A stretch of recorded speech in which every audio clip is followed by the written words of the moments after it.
NLWN-TV and NLWN-2 are proud to bring you Thanksgiving Gathering 2025. Now let's join our host, Vincent, as he serves us our Thanksgiving Gathering 2025. Hello there, my name is Vincent, and if you hadn't guessed, I'm a turkey. I'm what you might call a survivor. My friends here and I made it through another Thanksgiving without becoming someone's main course. This is the 5th year in a row in which I have been chosen to host the Northern Light Webcasting Network's Thanksgiving Gathering. I think that by now, I'm too tough for anyone's dinner plate. Yes, Thanksgiving is a time for gathering.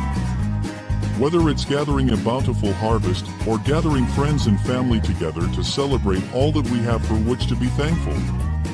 So, at the Northern Light Webcasting Network's channels NLWN-TV and NLWN-2, it was decided to gather some of the best Thanksgiving-themed old-time radio programs and share them with you.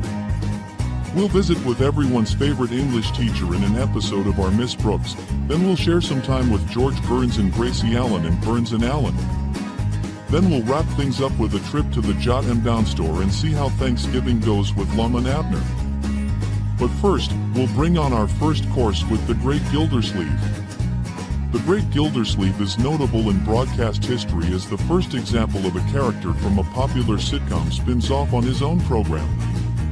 Actor Harold Peary joined the Fibber-McGee Company in 1938 and was so popular that writer Don Quinn created a regular character for him as Fibber's foil and next-door neighbor, Gildersleeve. Gildy got his own show which debuted on August 31st, 1941. This episode, entitled Thanksgiving with Mikey, stars Willard Waterman as Gildersleeve and aired November 21st, 1951. So, now, from November 21st, 1951, here is the Great Gildersleeve and Thanksgiving with Mikey. The Kraft Foods Company presents Willard Waterman as the Great Gildersleeve.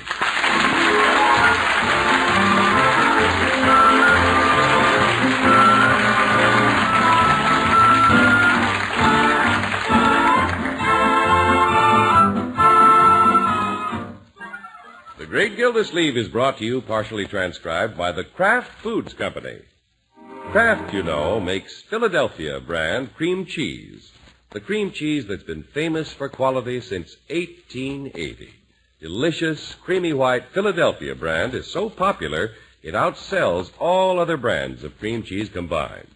Enjoy it often. Just be sure you get genuine Philadelphia brand when you buy. Look for the red Kraft K on the silvery package. Remember, there's only one Philadelphia brand cream cheese, and it's made by Kraft and guaranteed fresh.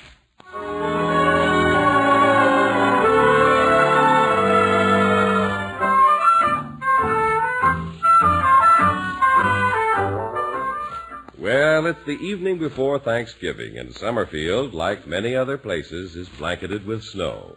The Great Gildersleeve walked home through it as part of his training for his bout with old Tom Turkey tomorrow. And we might add that the water commissioner is in the pink of condition. Hello, everybody. I'm home. Oh, hello, Unky. Yeah, Marjorie. Say, that's a tantalizing aroma coming from the kitchen. Uh-huh. Bertie's cooking the turkey for tomorrow. Good.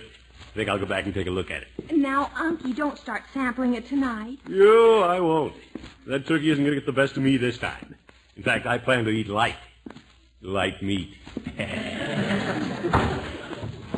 Hello, Bertie. Evening, Mr. Gildersleeve. Hi, Unc. Leroy, what are you doing over there by the oven? Me? Leroy's watching the turkey, and I'm watching Leroy. It's a good idea. Unky's here now, Bertie. You better double the watch. Yes, ma'am. Everybody stand back now. Bertie's going to baste it. Uncle, we got a 24-pound turkey. Say, isn't he a whopper? 24 pounds and 5 of us to eat it. Oh, boy, that's nearly 5 pounds apiece. Bronco and I may not be here for dinner, Unky. He's trying to get tickets for the football game tomorrow in Center City. Oh, that's too bad. We'll miss you, my dear. Well, you know how Bronco is about a football game. Yeah. It was such a big dinner. And we ought to invite somebody to share it with us. Leroy, there's a pretty little girl staying at Mr. Bullard's. You mean invite Babs? Yeah, why not? Yes, why not? The pretty little girl has a pretty mother, Unky. Well, naturally, if we invite Babs, we should invite her mother. Yeah. Come along, Leroy. Let's slip on our overshoes.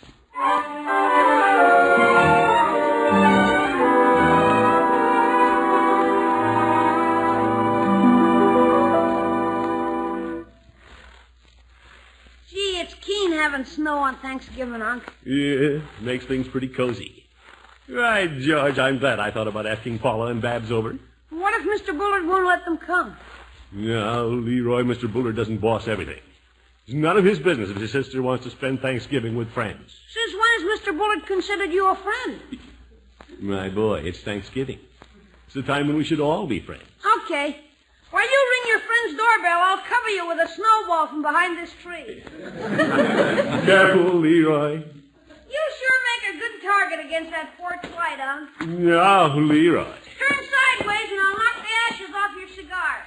Leroy, watch it. Oop, here it comes. Yopper.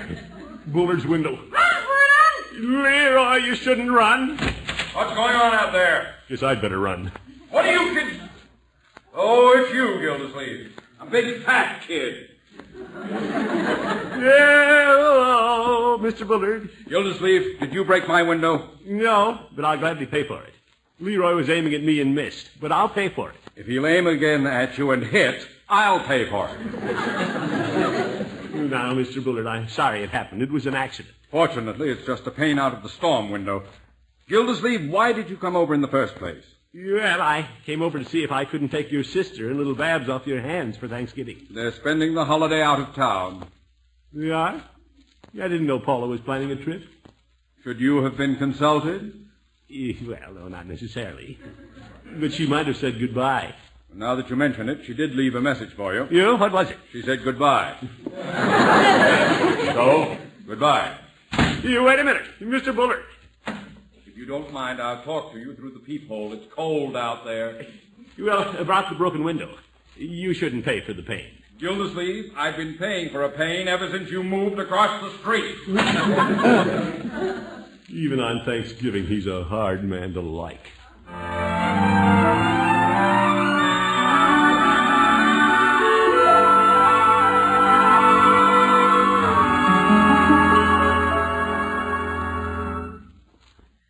You mean I really don't have to pay for breaking his window? No, Leroy.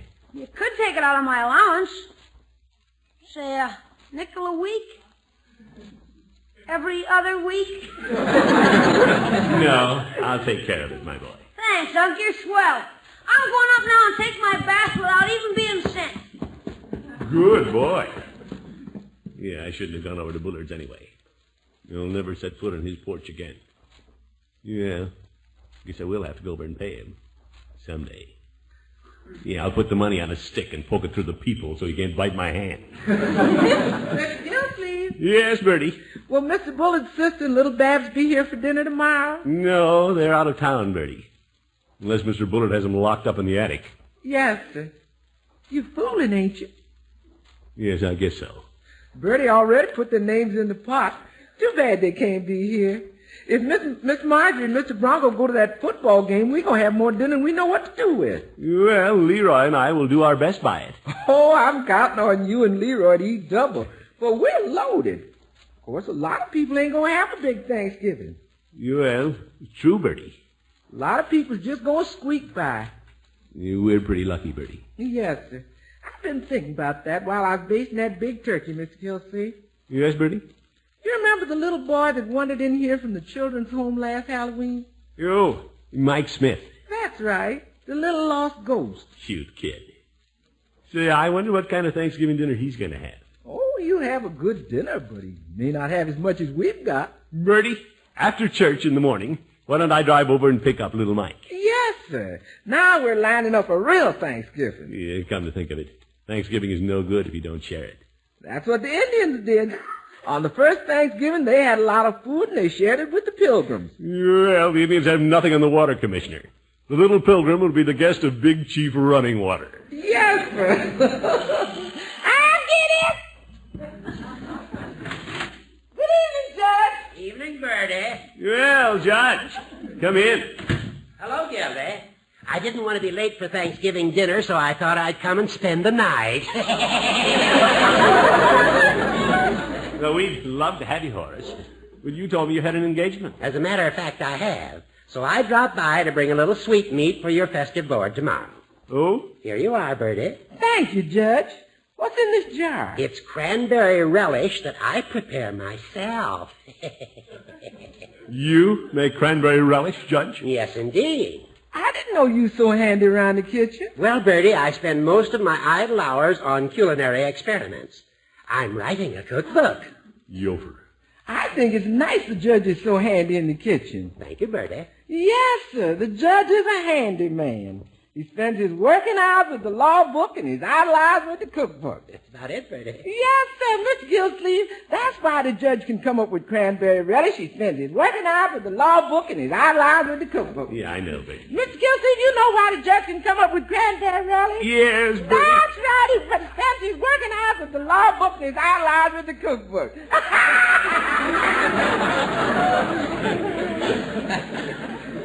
Judge, you have quite an admirer in Bertie. Well, the feeling is mutual, Gildy. I'm sorry I won't be here to sample Bertie's Thanksgiving dinner. Well, Marjorie and Bronco may not be here either. But I'm inviting little Mike from the children's home. Ah, the little fellow who was lost on Halloween. Yeah, Mike's going to be our guest of honor. Gildy, you're a shining example of the spirit of Thanksgiving. Well, that's not all I planned to do. I went over to invite Mrs. Winthrop and Babs, but the old Bullard said they were out of town. Oh, so Rumson is spending Thanksgiving alone? I didn't ask him, Judge. I don't care where he spent it.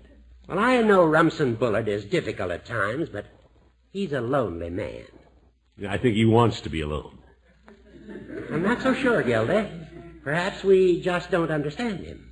I know I don't. Be that as it may, at a time when the peoples of the world are divided, suspicious, and working at cross purposes, it seems the least we can do is set an example of amity and accord here at home. Chances are the world could achieve more harmony around the Thanksgiving table than around the conference table. You're probably right, Judge. I hadn't looked at it that way. Right, George, I'll invite Bullard tomorrow.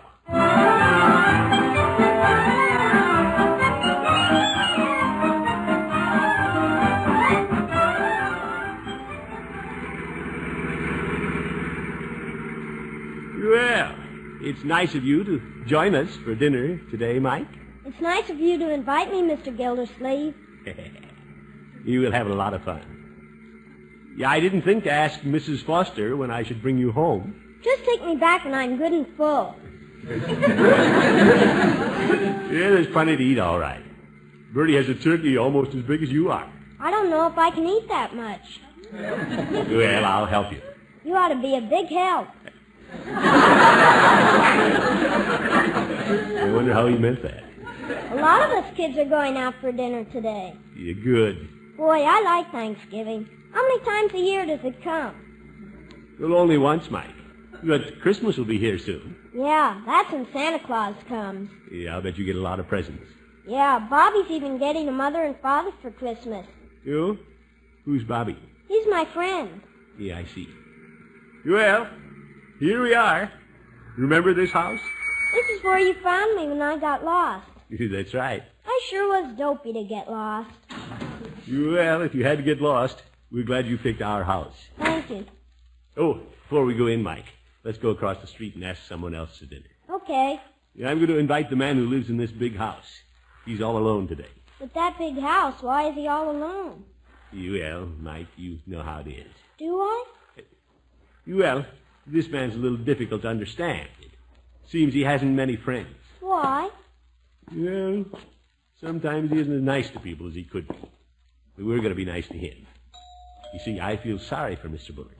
Is that his name? Yes, that's his name. Oh, it's you, Gildersleeve. Good morning, Mr. Bullard. Happy Thanksgiving. Thank you. Mr. Bullard, I'd like you to meet a little friend of mine, Mike Smith. How do you do, young man? Hello, Mr. Bullard. Little Mike's from the children's home. He's having dinner with us. Yeah, turkey. Oh, splendid. I hope you enjoy your dinner, Mike. Mr. Bullard? Yes? I'd like you to join us, if you will. Me? Well, Very thoughtful of you. Well, Mr. Bullard, it's Thanksgiving, and you're all alone. Yeah, and Mr. Gildersleeve says you don't have very many friends. Oh? Well, what I meant was... For your information, Gildersleeve, I have countless friends. I'm having dinner today at my club. Yeah, Mr. Bullard, let's not have another misunderstanding. I really wish you'd come with us. Yeah, Mr. Gildersleeve feels sorry for you. Oh, is that so? Gildersleeve, I don't want anybody feeling sorry for me. You enjoy your dinner, I'll enjoy mine. Good day. Mike, what are you going to do with a fellow like that? Mrs. Foster would send him to bed without any dinner. That's not a bad idea.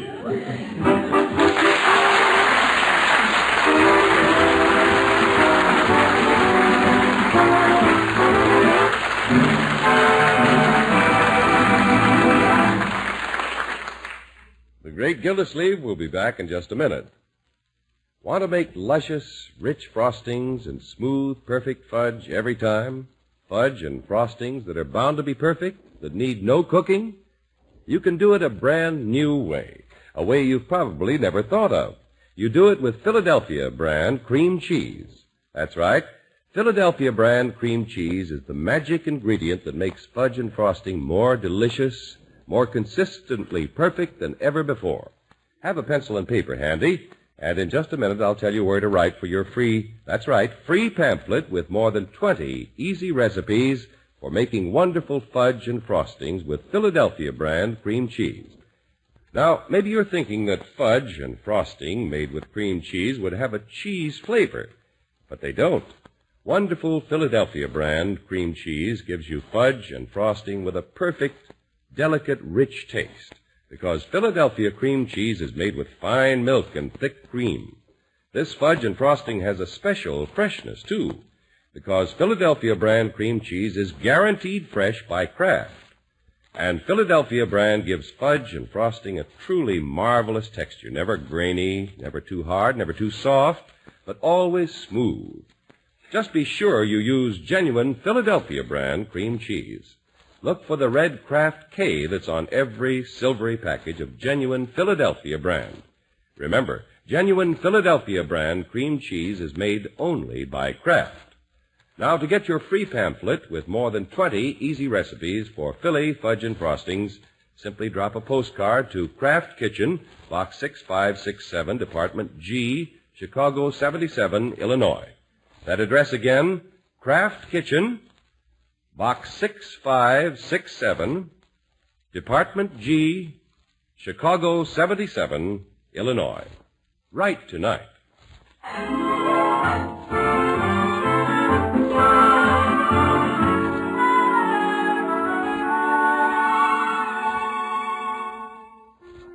Well, the Great Gildersleeve has caught the Thanksgiving spirit. He invited little Mike from the children's home. He even invited Big Bad Bullard to share his turkey, but Bullard insisted on not coming. Now it looks like there will be several empty places at the table. Uncle Morris. Yes, Marjorie? I'm leaving now. Bronco got tickets for the football game. Oh? Uh-huh. He's down getting gas, and I'm going to meet him out front. We're a little late. Well, sorry you can't be with us for dinner. But before you go, I want you to meet little Mike. Mike! Yo, Mike!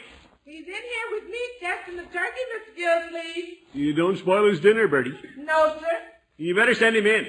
I want Marjorie to see him. Who did you want to see me, Mr. Gildersleeve? Mike, this is my niece, Marjorie. Hello, Mike.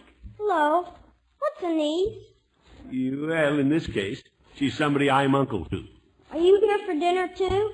Well, I live here, but I can't be here for dinner. You'll excuse me, won't you? Well, I don't know. She and her husband are going to a football game, Mike. Would you rather see a football game than eat turkey? No, but our college is playing. Isn't anybody going to eat Thanksgiving dinner with us? Well, Leroy will be here. He's over on the hill with his sled. What about Mr. Bullard, Unky? He expressed regrets. Bullard style. He's all alone. We feel sorry for him. You feel sorry for him. Okay. Oh, that's Bronco. Well, Mike, I'm awfully glad you came. Goodbye. Goodbye, Mrs. Marjorie. Mike, it's just plain Marjorie. But you've got a husband. That makes you Mrs. Well, I'll still be Marjorie to you. Goodbye, Auntie. Ta-ta, my dear. What'll we do now, Mr. Gildersleeve? Well, it's quite a while until dinner, and I'm out of cigars. Why don't we drop by Mr. Peavy's and then join Leroy for a sled ride? Okay. Shall we go back and help Bertie taste the turkey before we go? Well, I guess we could take a little sliver where it won't show.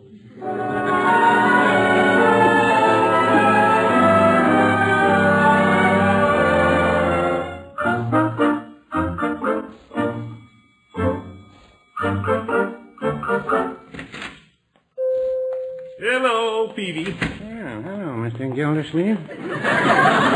What can I do for you today? I need some cigars, Peavy. I took a chance on your being open today. Well, I'm closing in a little while. Your usual brand? Yeah, that's right. Peavy, aren't you going to say hello to Mike? Is she here? Yeah. Well, I didn't see you down there below the counter. Hello, Mikey. Hello, Mr. Peavy. Here, Mike. Let me lift you up on one of these stools. I can climb up.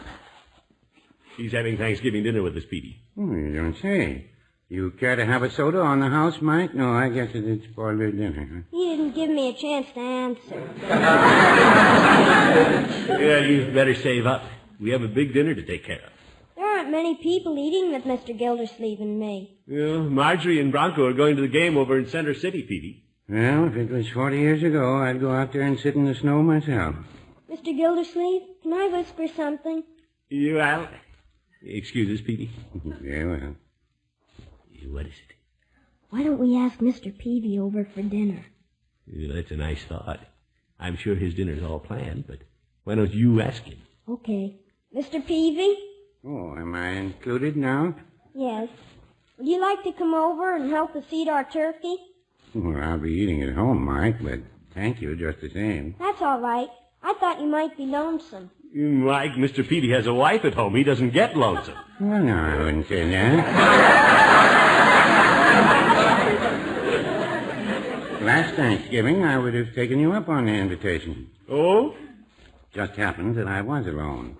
We'd planned on having a turkey, but Mrs. Peavy went to visit her mother instead. Wish she'd visit her mother again this year. How's that? So you'd be lonesome enough to eat with us. Peavy, Mike is bound and determined to fill every place at the table. Hey, isn't that Mr. Bullard parking the big car out front? Yes, it is. He's coming in here. He's still alone. Why don't we give him another chance to eat with us? No, Mike. Maybe he wants to be coaxed. I do sometimes. I even get under the bed and won't come out. Well, all right. Just for you, Mike, I'll ask him once more. How do you do, Peavy? Well, hello, Mr. Bullard. Hello, Mike. Hello. Hello, Mr. Bullard. Oh, hello. What a cold fish. Go ahead, Mr. Gildersleeve. Ask him. Ask me what? Mr. Bullard, if you'd care to reconsider, the invitation to dinner is still good. Thank you, Gildersleeve, but I have plans of my own. Well, we'd love to have you come to our house. Gildersleeve, stop nagging at me to come to your house. You're all right. You have your dinner, and I'll have my party at the club. Oh, Peavy, I want 5 pounds of your best after-dinner mince. My. 5 pounds? You must be having a big party. Oh, yes, I am. Thanksgiving is a day to gather your friends around you. And although I may not be considered popular by one of my neighbors, I have many friends. Peavy, make that 10 pounds of mint. 10 pounds? I'm glad I opened up today. Stuffed shirt. Must be inviting his whole club. How much will that be, Peavy? Well, it comes to $7, but of course it's a lot of mint. You must not be having anything for dinner but mints. Mike? There you are, Peavy. These mints should be the crowning touch after my friends and I enjoy a hearty meal. We're having vichyssoise, a tossed green salad with anchovies, roast pheasant, golden pheasant. You Mike. Wild rice, of course, candied yams, and for dessert, flaming plum pudding. Sounds mighty good. Mr. Gildersleeve, maybe he'd invite us to his dinner. Mike, come with me. We have to pick up Leroy.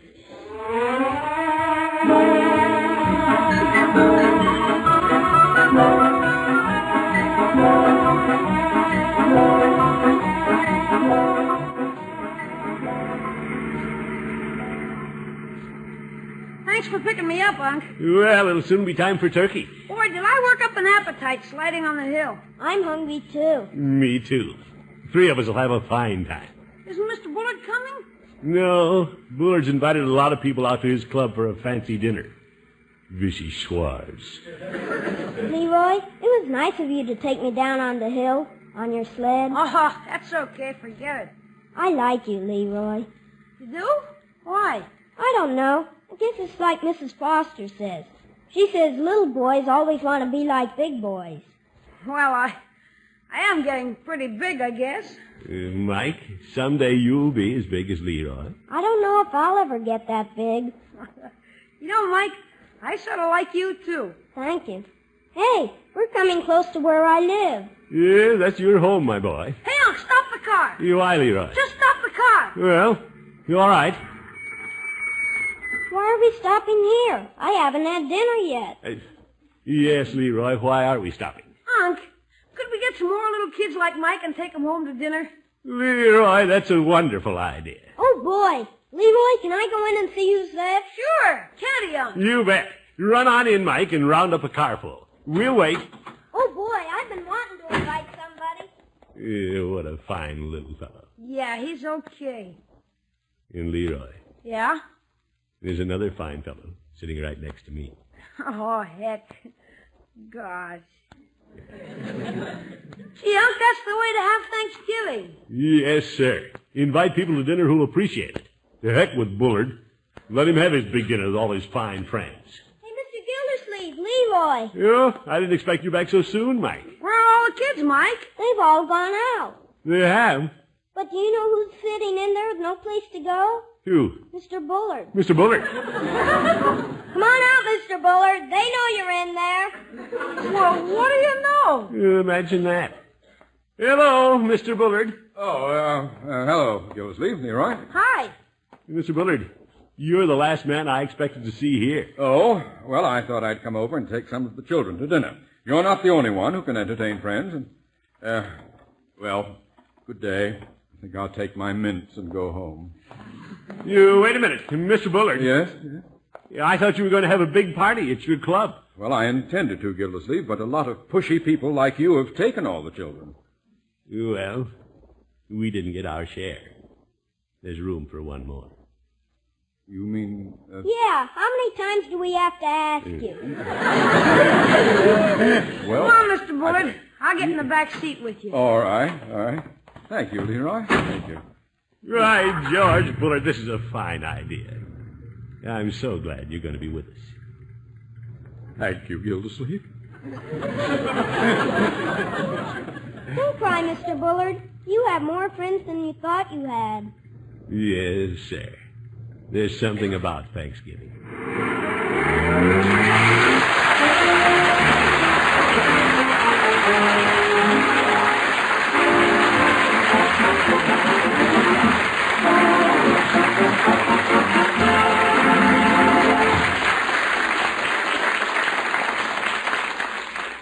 The Great Gildersleeve will be with us again in just 30 seconds.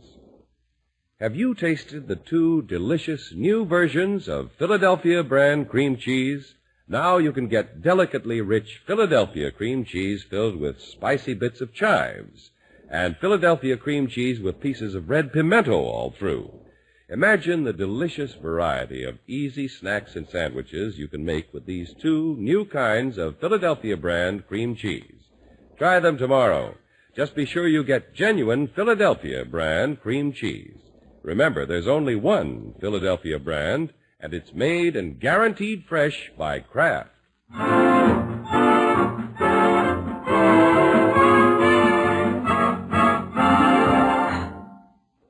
This is Gildersleeve again. Thanksgiving is a holiday we Americans cherish.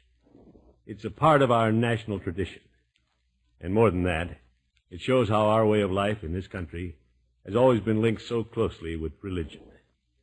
These days, I think we all realize how important it is that we strengthen our faith for ourselves and our children. Take someone to church this week. You'll both be richer for it. Good night.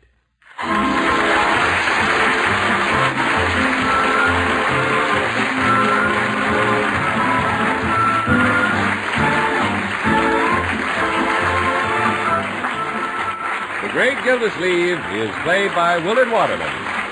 The show is written by John Elliott and Andy White and is partially transcribed. Included in the cast are Walter Tetley, Mary Lee Robb, Lillian Randolph, Gail Gordon, Tommy Rettig, Earl Ross, and Dick LeGrand.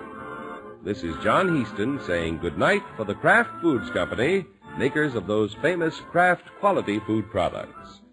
Be sure to listen in next Wednesday and every Wednesday for the further adventures of the Great Gildersleeve.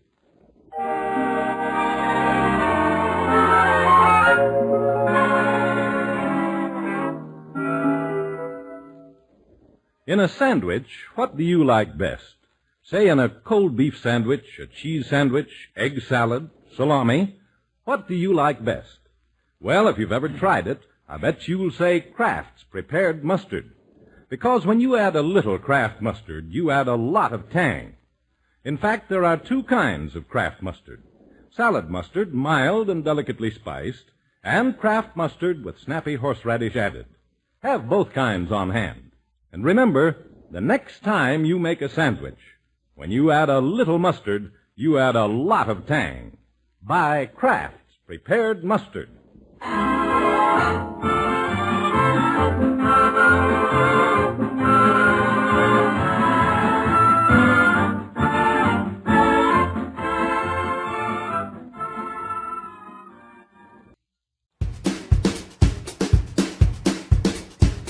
Well, as Gildersleeve said, there's something about Thanksgiving.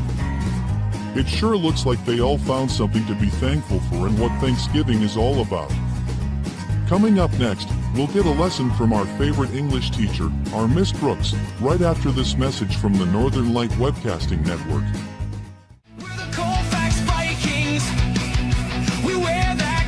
NLWN-2 is proud to present Colfax High School boys basketball. Our first game will be on Tuesday, December 2nd, when the Vikings travel to Durand to face the Durand, Arkansas Panthers. Live coverage on NLWN-2 begins with Viking pregame at 6:45 p.m. That's live Colfax Viking boys basketball on NLWN-2 on Tuesday, December 2nd.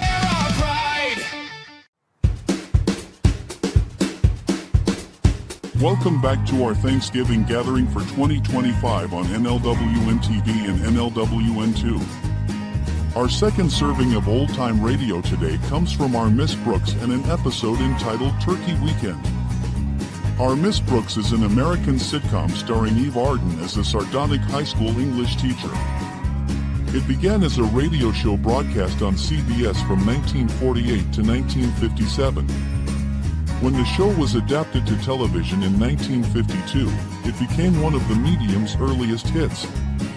In 1956, the sitcom was adapted for the big screen in the film of the same name. This episode was originally aired on November 27, 1949 and was sponsored by Colgate Toothpaste and Luster Cream Shampoo. Miss Brooks and Mrs. Davis have only a small squab for Thanksgiving dinner, and all their friends plan to share it. This script was reused on the program of November 27, 1955. So now, from November 27, 1949, here's our Miss Brooks and Thanksgiving weekend. Colgate Dental Cream to clean your breath while you clean your teeth and help stop tooth decay, and Luster Cream Shampoo for soft, glamorous, caressable hair bring you Our Miss Brooks, starring Eve Arden.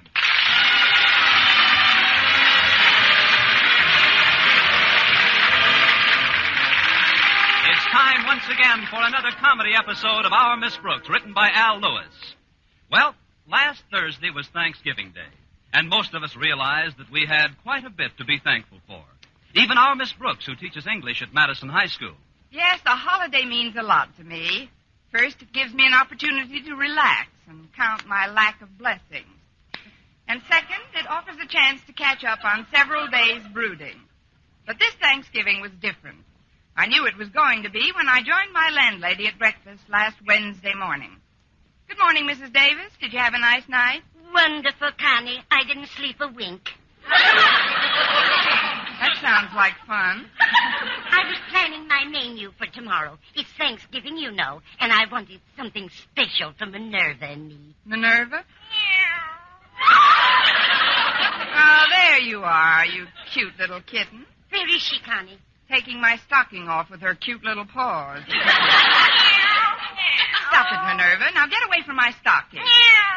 Either get away from those or knit me a new pair with that ball of yarn you play with. Go out to the kitchen, Minerva. I do want you to hear about tomorrow's menu. What are you having, Mrs. Davis? Minerva's favorite dish. SQUAB.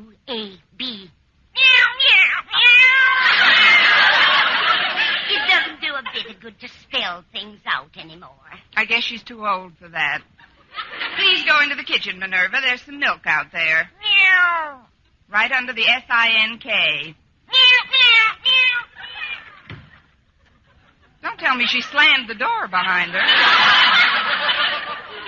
No, that was me, Connie. I wanted to show you the squab I got for tomorrow. Oh, I'd like to see it. Well, here it is. Where? Oh, right there behind that carrot. It isn't very big, is it? I've seen stuffing with larger drumsticks. You know, Connie, I was all ready to get a nice 10-pound turkey yesterday when the clerk at the market said something that made me change my mind. What did he say? $8.30. Well, that is a pretty rude remark. I'm afraid I was a little testy when I complained about the price. Anyway, when I demanded something cheaper, this is the bird he gave me. He certainly did. Well, it'll be enough for Minerva and myself. I suppose you've already been invited somewhere for turkey and all the fixings. Where would you suggest? Hasn't Mr. Boynton asked you out for Thanksgiving dinner, Connie? Not yet, Mrs. Davis, but this morning he's going to be exposed to the most thorough opportunity to do so. Good. Of course, Mr. Boynton's been on a very strict budget lately. He probably can't afford any turkey dinners. Then you bring him back here with you, Connie. Oh, that's very sweet of you, Mrs. Davis, but that squab... We'll make it do. Remember the old saying, there's always room for just one more. In this case, you must mean one more squab. Well, thanks anyway, Mrs. Davis. After all, we've still got our health, which is more than I can say for that squab. Of course, I'd rather see you eat a nice turkey dinner tomorrow. Maybe you could wrangle yourself an invitation from one of your friends. Oh, please, Mrs. Davis. Oh, that must be Walter Denton. He's giving me a lift to school. Be right there, Walter. Why don't you find out what his folks are planning for tomorrow? Maybe you could get yourself invited there. I'm surprised at you, Mrs. Davis. Why, I'd never forced myself on anyone in my life. Connie, take another look at that squab. Like I say, Walter's mother may not know it yet, but there's always room for just one more.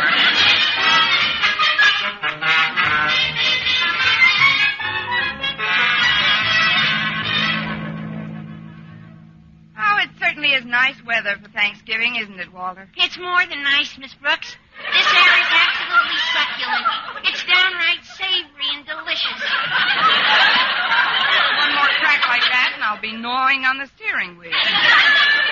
Tell me, Walter, how do you usually spend Thanksgiving? Well, usually, Mom cooks a big turkey and we have dinner around 4 o'clock in the afternoon. Gosh, I'll never forget last year's meal. First, we had a fresh fruit cup, then some delicious vegetable soup, and then this big golden brown turkey was served with a special dressing made out of chestnuts and raisins and stuff, and...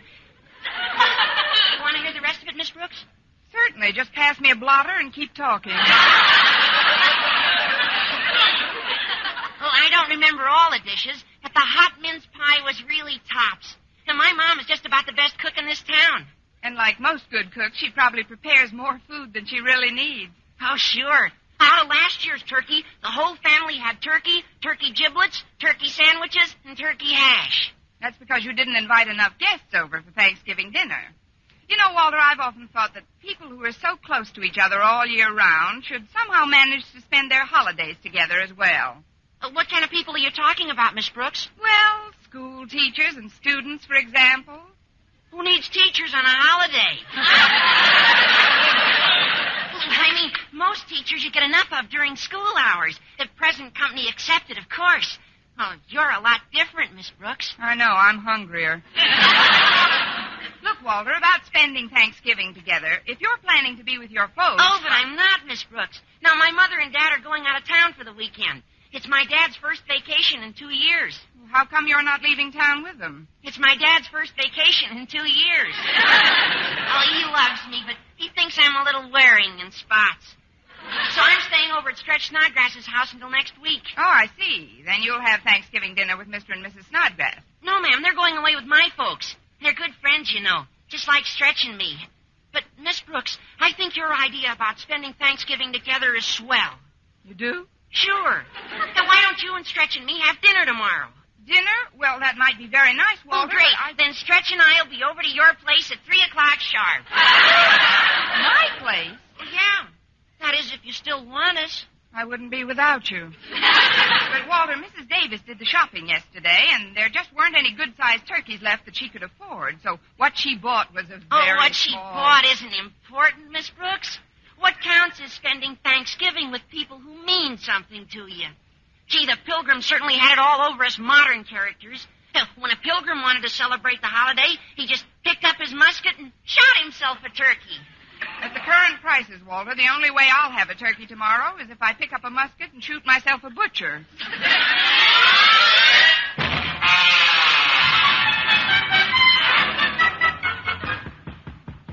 Come in. Good morning, Mr. Boynton. I just wanted to talk to you for a minute before your first class. Well, I'm glad you dropped in, Miss Brooks. I've got some rather exciting news this morning. I'll be glad to. What is it, Mr. Boynton? Well, do you remember the raffle ticket I bought last month in Marty's malt shop? Oh, on that green Adams hat with the red feather? No, on a tom turkey. They had the drawing last night, and I won. Isn't that wonderful? That is what I call the coincidence of all time. Coincidence? Why do you think I stopped by your laboratory this morning? Well, I don't know. To invite you over for Thanksgiving dinner tomorrow. Well, that is nice of you, Miss Brooks. I'll be happy to come over. About what time will you be expecting me? I'll be expecting you and Tom about noon. Tom? Oh, you mean the turkey. Well, I'm afraid he won't be with me, Miss Brooks. You see, at this very moment, the turkey is on a train headed upstate. Why? Did he get fed up with our climate? No, I sent him up to my folks' place. Unfortunately, I couldn't afford to visit my parents this year, but, well, now they'll have something to remind them of me anyhow. Must be a very tall turkey. What did he weigh, Mr. Boynton? Oh, about 18 pounds. Of course, what I'd do with an 18-pound turkey, I'll never know. Until tomorrow. Well, I'd better be running along now. On second thought, you needn't get to the house until 3 or 3:30. On third thought, you can back out of the whole thing if you want to. Back out? I should say not. I'll be there all right, and thanks for the invitation. You're welcome. But, Mr. Boynton, if you're expecting the conventional Thanksgiving Day dinner, you're liable to be a little disappointed. I'm just not having it. Oh, what are you having? So far, Walter Denton and Stretch Snodgrass.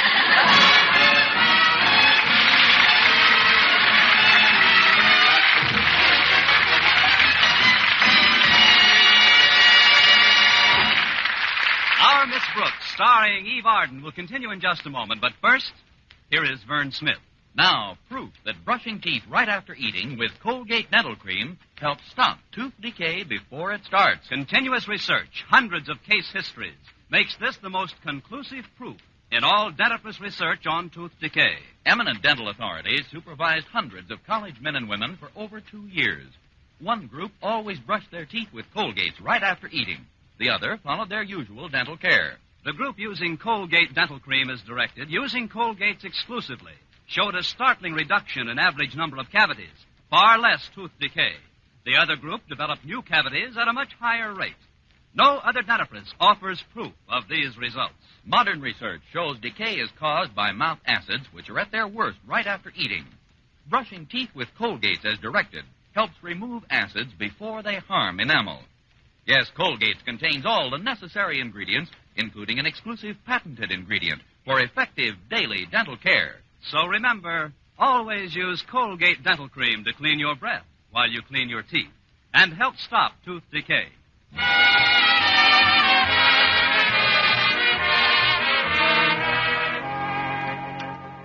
Well, Thanksgiving Day arrived right on schedule, mostly because I couldn't do anything to stop it.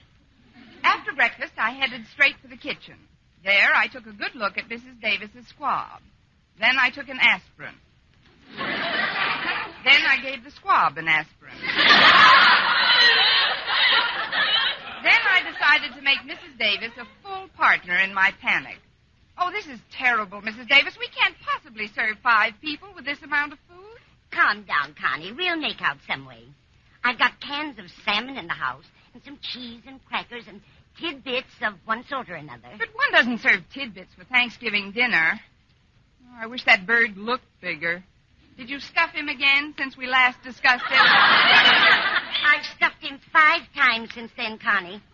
In fact, the last time I went to fill him up, I got the feeling that he was trying to kick my hand away. Oh, it's no use, Mrs. Davis. It just won't work. I still think you should follow the advice I gave you yesterday, Connie, and get yourself invited out for a real turkey dinner. But I've already asked Mr. Boynton to join me. Then get him invited along with you. Well, what about Stretch Snodgrass and Walter Denton? Take them along, too. Why not? While we're at it, why don't you and Minerva join our happy little group? We'd love to, Connie. Where are we going? I don't know where you're going, but I'm going to take another aspirin. I'm sure the Conklins would like to have you over. I ran into Martha yesterday, and she told me that she was all ready to carve a huge turkey. Oh, is she fighting with Mr. Conklin again? Now, don't be silly, Connie. Martha even remarked yesterday that she was hoping Mr. Conklin would ask some of the teachers in to share their dinner. I can just picture that. If Mr. Conklin saw any teachers at his dinner table, he wouldn't know what to bite first. That doesn't apply to Mr. Boynton, though. Osgood is quite fond of him. And he's also extremely taken with Stretch Snodgrass. Thinks he's the best athlete Madison's ever had. Well, what about his attitude toward me? Call anyway. Remember, Connie, pride goes before a fall. You've got to make a hit with Mr. Boynton. Here, I'll dial the number for you. Oh, but Mrs. Davis, Mr. Conklin can't stand the sight of Walter Denton. Nonsense, I know he dear. doesn't- His daughter Harriet is crazy about the boy. Hello? One moment, please. Miss Brooks is calling. Here, Connie. Oh, hello? Oh, hello, Miss Brooks. This is Harriet. Gee, I'm glad you called. You're having Walter Denton over for dinner, aren't you? That's the original plan, Harriet. I but wish we could all have dinner together, Miss Brooks. I was just talking to Mother about it this minute. You were? Well, now that's funny. I wanted to talk to Mother about the same thing. Wonderful, Miss Brooks. Wait a minute, I'll put her on. Thanks, Harriet. Harriet and her mother were just talking about getting together for dinner, Mrs. Davis. Hello, Miss Brooks. Hello, Mrs. Conklin. Forgive me if I talk rather quietly, but Mr. Conklin's taking a nap in the living room. He needs the rest, you know. He's been rather irritable lately. I know, for the last 5 years. We've known each other for 5 years now, and, well, the reason I called... Harriet told me, Miss Brooks. I just know you feel exactly as we do. That people should share their Thanksgiving joy with their friends. That's right, Mrs. Conklin. You understand, though, that it isn't just me. I've already invited Walter, Stretch, and Mr. Boynton. The more the merrier, I always say. Well, I'm glad you always say that, Mrs. Conklin, because my little party lacks just one thing, which you and only you can provide. What a beautiful way to put it. I can only say, Miss Brooks, that we'll be proud and happy to share Thanksgiving dinner with you and your friends. Well, thank you, Mrs. Conklin. Thank you, my dear. Harriet and Mr. Conklin and I will be at your place at 2 o'clock sharp.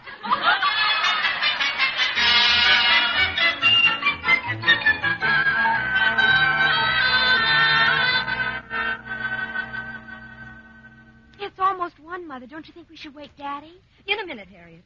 Did you take our turkey down to the mission like I told you? Yes, Mother. I just got back. They certainly were grateful. The man said it would feed almost a dozen people who ordinarily would go without any Thanksgiving meal at all. Fine, dear. I know your father will be happy at the thought of sharing with our lesser privileged citizens. Now go on in and wake him up, Harriet. Yes, Mother.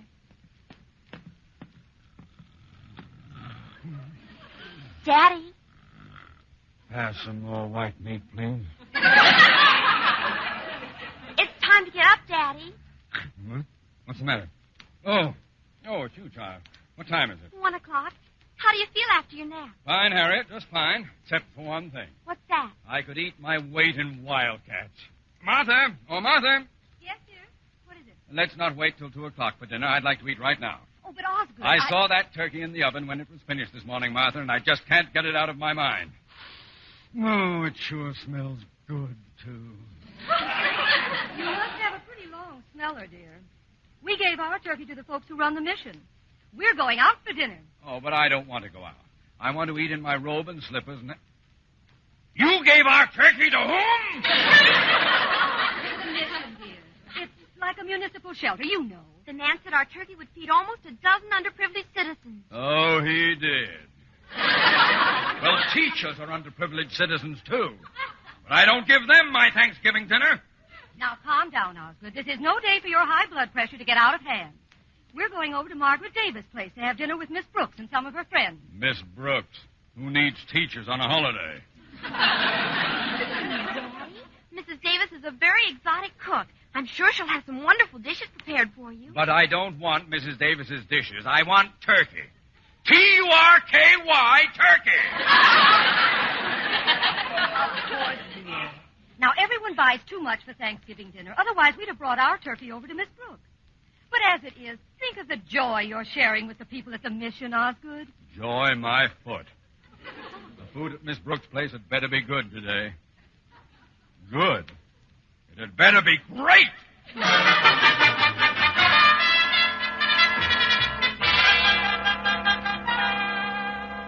Every time I tried to call Mrs. Conklin back, the party line was in use. Now they don't answer. They're probably on their way over here this minute to eat dinner or not to eat dinner. Please, Connie, you're beginning to sound like Hamlet. Don't worry so about the Conklins. They'll probably bring their turkey over with them, and we'll have plenty. Do you really think so, Mrs. Davis? We'll soon know, Connie. Will you answer the door, please? I'm trying to find some more cans of salmon, just in case. All right, Mrs. Davis. Happy Thanksgiving, Miss Brooks. A very happy Thanksgiving, Miss Brooks. Hello. The same to you. But is this all the party? What do you mean, Miss Brooks? I mean, just you three? Nothing waiting out in the car or anything?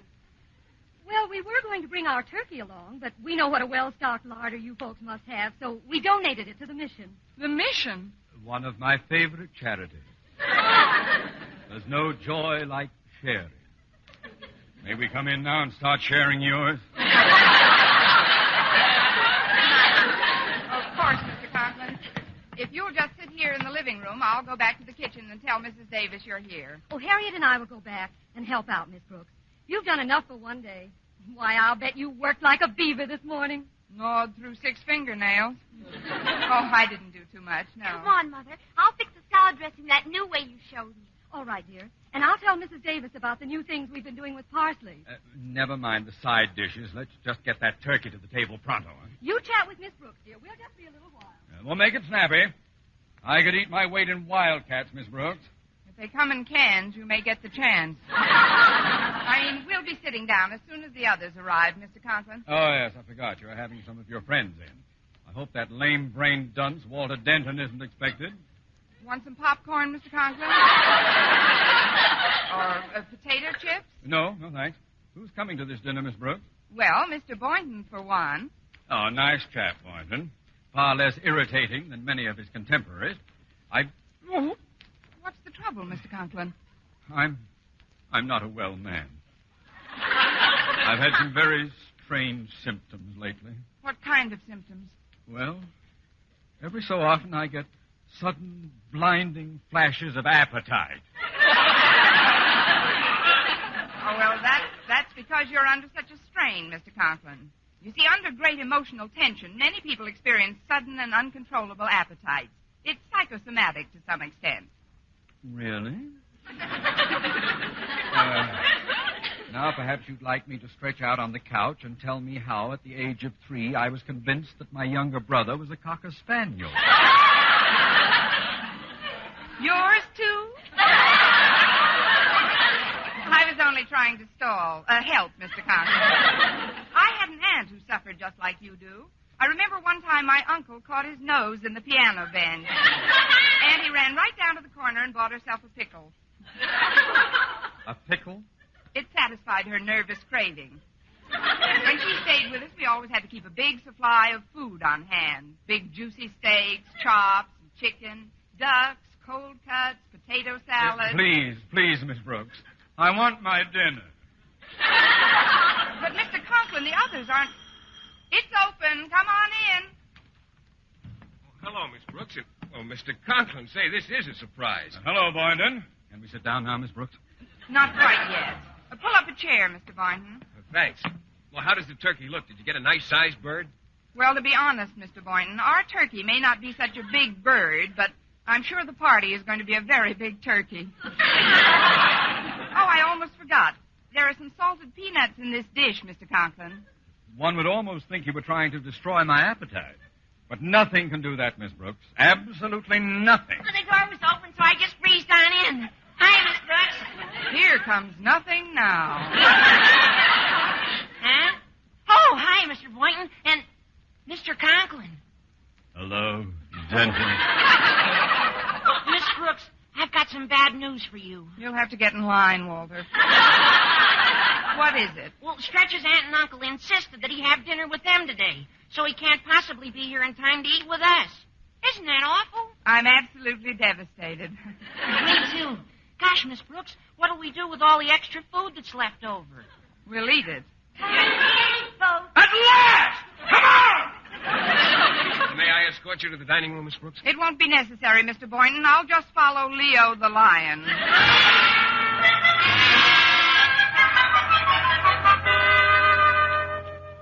I've cut the squab into small pieces and sprayed it with sweet air, Connie. Nobody will know it isn't turkey. Now then, keep the lid on this big tray except when you're serving, and they won't know how little we've got. All right, Mrs. Davis. I might as well trot it in. Well, here we are. What'll you have, Mrs. Conklin? Oh, serve Mr. Conklin first, will you, dear? He's quite hungry. Certainly. Mr. Conklin, what'll it be? I'll have a drumstick. A drumstick. Yes, sir. Here you are.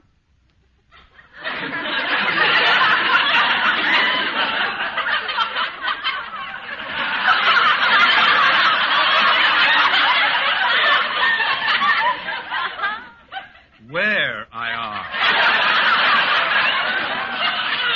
The drumstick. This is it. You know what they say, the nearer the bone, the sweeter the meat. If this has any meat on it, it must be inside the bone. Well, this is a brand new breed of turkey, Mr. Conklin. They've been experimenting for years with this type on the theory that the shorter the legs, the larger the breast. Oh, then give me some of that. Yes, sir. Here it is. This is it? This it is. You see, when they were experimenting with the short legs, the breast didn't quite get the idea of what they were trying to do. Well, where are the wings? This bird didn't get his wings. He flunked out in basic training.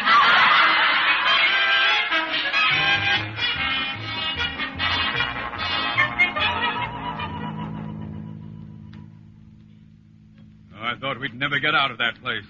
Fine dinner that was. Take it easy, Osgood. We'll stop off on our way home and get a bite somewhere. I thought the salmon was quite tasty. But, Mother, why do you suppose Miss Brooks took Mr. Boynton aside and then excused herself in the middle of the meal and left? Why, it was obvious, dear. Miss Brooks wanted us to have enough to eat. And to think we sent a beautiful 16-pound turkey to the mission. Everything happens for the best, dear. See, that's the mission right ahead of us. What a big line of people waiting to be fed. Doesn't it do your heart good to know that we Mother, can... look. That man with the 2 plates full of turkey. Yeah, full of my turkey. Why, it's Mr. Boynton. So it is. And who's that right behind him with the blue cap and hitting the big bass drum? Hallelujah, hallelujah. Open up the door, Lord, Lord, not one more.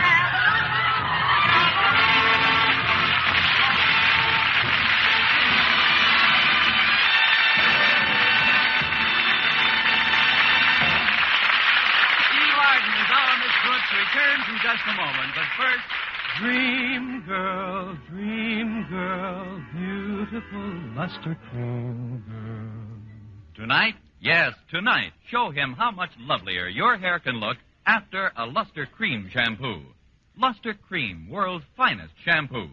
No other shampoo in the world gives Kay Duma's magic blend of secret ingredients plus gentle lanolin. Not a soap, not a liquid. Luster Cream Shampoo leaves hair 3 ways lovelier. Fragrantly clean, free of loose dandruff, glistening with sheen, soft, manageable. Even in hardest water, Luster Cream lathers instantly. No special rinse needed after a Luster Cream shampoo. So gentle, Luster Cream is wonderful even for children's hair. Tonight, yes, tonight, try Luster Cream Shampoo. Dream girl, beautiful luster cream girl, you owe your crowning glory to a luster cream shampoo. And now, once again, here is our Miss Brooks. Well, after Mr. Boynton and I had helped to feed over 50 underprivileged citizens, including Mr. Boynton and me, we found out that we had enough money between us to take in a movie. But on our way to the Strand, Mr. Boynton suddenly stopped. Miss Brooks, helping out at the mission made me realize how lonely the most festive occasion can be if you're not sharing it with someone. You're so right, Mr. Boynton. I guess you and I are pretty fortunate. Oh, we certainly are. But I just remembered that there's another member of Madison's faculty who's all alone tonight and needs cheering up pretty badly. Let's do something about it, shall we, Miss Brooks? Oh, that's a wonderful idea, Mr. Boynton. I'm all for it. I suppose you're referring to our French colleague, Monsieur Leblanche. Oh, no, Miss Brooks. I was thinking of Miss Enright. Let's go pick her up right now. Who needs teachers on a holiday? Next week, tune into another Our Miss Brooks show brought to you by Luster Cream Shampoo for soft, glamorous, caressable hair and Colgate Dental Cream to clean your breath while you clean your teeth and help stop tooth decay. Our Miss Brooks, starring Eve Arden, is produced by Larry Burns, directed by Al Lewis, with music by Wilbur Hatch. Mr. Boynton is played by Jeff Chandler, Mr. Conklin by Gail Gordon.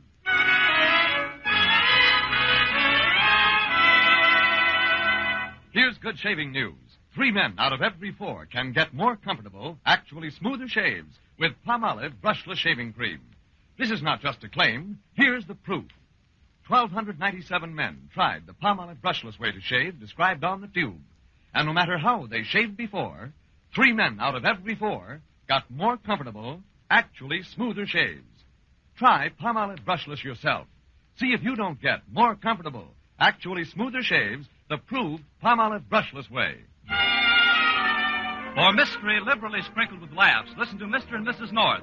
Tune in Tuesday evening over most of these same stations. And be with us again next week at the same time for another comedy episode of Our Miss Brooks. Bob Lamont speaking. This is CBS, the Columbia Broadcasting System.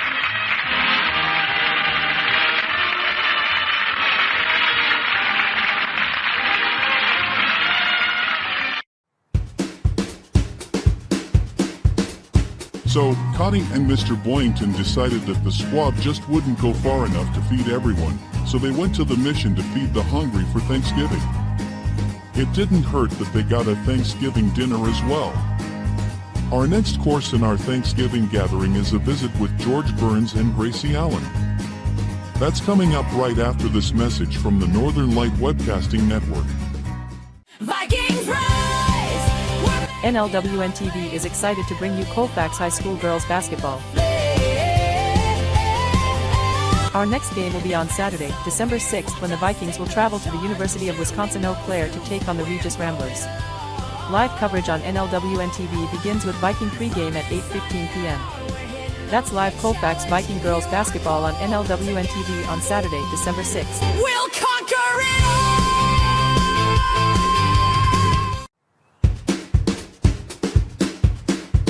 Welcome back to our Thanksgiving gathering. The next course comes from 1936 and the Burns and Allen Show. Burns and Allen were an American comedy duo consisting of George Burns and his wife Gracie Allen.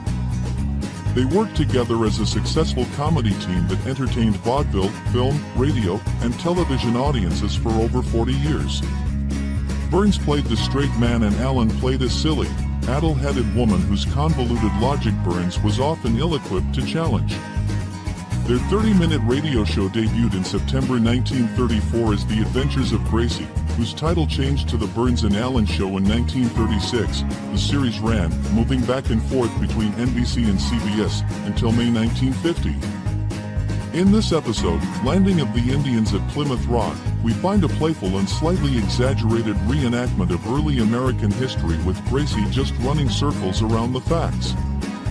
It was funny, sure, but it also made you think and maybe even a little curious.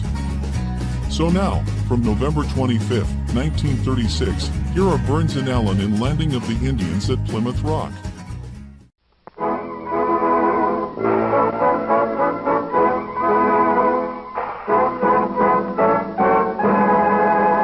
Taste the difference. Campbell's Tomato Juice presents George Burns and Gracie Allen with Tony Martin and Ken Niles and Henry King and his music. The Ice Wing.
In just a minute, George Burns and Gracie Allen will be with us. Meanwhile, this is Ken Niles with a message for everybody who hasn't yet tasted that refreshing, thirst-quenching, soothing, satisfying, grand and glorious drink, Campbell's Tomato Juice. Now, until you drink Campbell's, you don't know how downright good tomato juice can be. Or in between, you can enjoy a tomato juice that has the true, fresh, biting deep into a fresh-picked tomato in August. That's the thrill you get in your first glass of Campbell's Tomato Juice. Drink tomato juice or whether you don't. Tomorrow I want you to try Campbell's Tomato Juice at its very best. Do it, will you? Fine. And now, here are George and Gracie.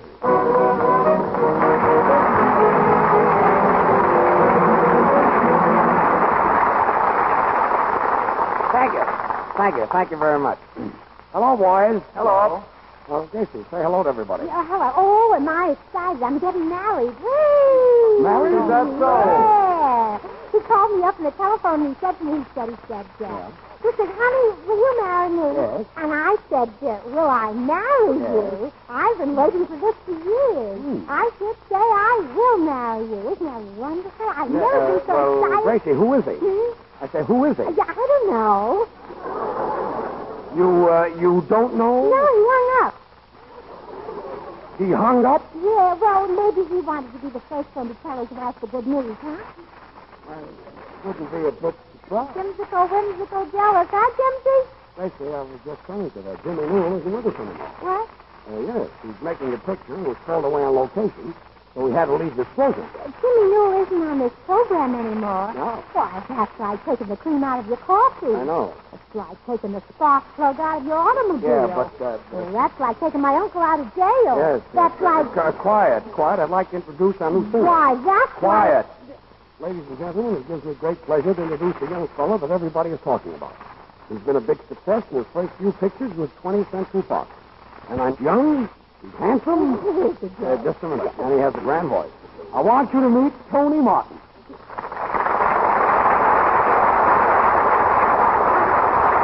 Thank you very much. Certainly a thrill getting on the Burns and Allen show and meeting everybody. I'd like to be one of the crowd, so I'd appreciate it if you just call me Tony. Tony? Oh, are you any relation to Tom McCoy? Don't mind her, Tony. She's upset because she thinks Jimmy Newell walked out on her. Well, I don't blame you, Gracie. I bet you missed you, Jimsicle Whimsicle. Jimsicle Whimsicle? Jimsicle Whimsicle. Nicely Yes. He used to be on this program as far back as last Wednesday. Oh, yeah. Whatever became of this program? There you are, Tony. She's forgotten Jimmy Newell in 1 week. Gracie, Yes, Tony. I hope you don't forget me a week after I'm gone. Why, Tony, a week after you're gone, I'll be with you, if you know what I mean. I think he knows what you mean. Ken Isles. Yes? This is Tony Martin. Hello, Ken. Hello, Tony. And this is Henry James. Oh, I know Henry. Yeah. I heard him play the piano before I ever came on this program. Oh, good. Then he won't be such a shock to you as he was to us. Well, yes, it's one happy little family. Hello, Tony. I saw you in your last picture, and you were swell. You mean Pigskin Parade? Pigskin Parade? Well, I didn't know Pigskin Parade. They can hardly walk. How can they parade? No, Gracie. I mean, pigskins means football. Yeah, you see, a football is made of pigskin. What's that? Hide. Hide the pigs outside. Oh, well, if the pig's outside, bring him in, George. Any friend of yours is a friend of mine. Gracie. That was very clever, George. Clever? I didn't say anything. Oh, that's when you're clever. Tony, I saw you in your last picture, and that sure was a funny scene between you, Jack Haley, and Alice Faye. Oh, do you mean that Tony acts in pictures? Yeah, he plays romantic parts. Romantic parts? Well, I think you call them romantic parts. You mean you make love to movie stars, you hug them, and you kiss them? Yeah, I guess I do. Well, tell me, Tony, is it a thrill to kiss Clark Gable?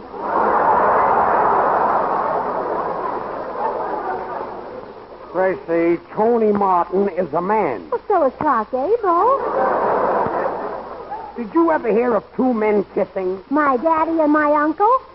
Your daddy and your uncle kissed? They kissed my mother and aunt? Tony Martin never kissed Clark Gable. Did you ever kiss Greta Garbo? Kiss her? I can't even get her autograph. I can't either. I've tried myself. Say, George, why is it? You're in pictures, Tony Martin's in pictures, Clark Gable's in pictures. Nothing happens to me. Oh, maybe you're not the type. Tripe. Yeah. I mean tripe. That's better, yes. Tripe, yes. That clears that up. I don't know. I'm tall and not hard to look at. Yeah, and I love your hair, Henry. It's so black and slick. Well, thanks. I'm glad you like my hair. Oh, don't mention it. How often do you change your oil? How often does he change his oil? About every 20 miles.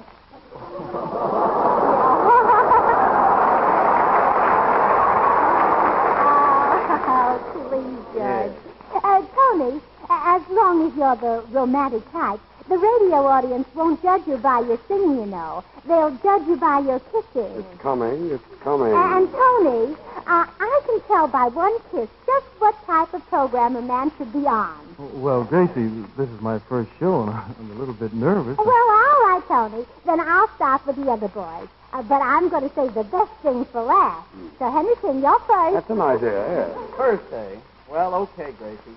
So you can tell by one kiss just what type of program a man should be on. Yes. Well, here goes. Yes. You belong in the hit parade. Thanks. Then I'll next. All right.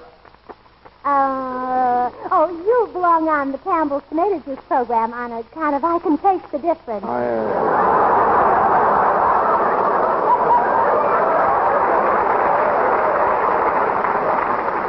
And now, George Porgy. Okie dokie. You belong on Major Bo's amateur program.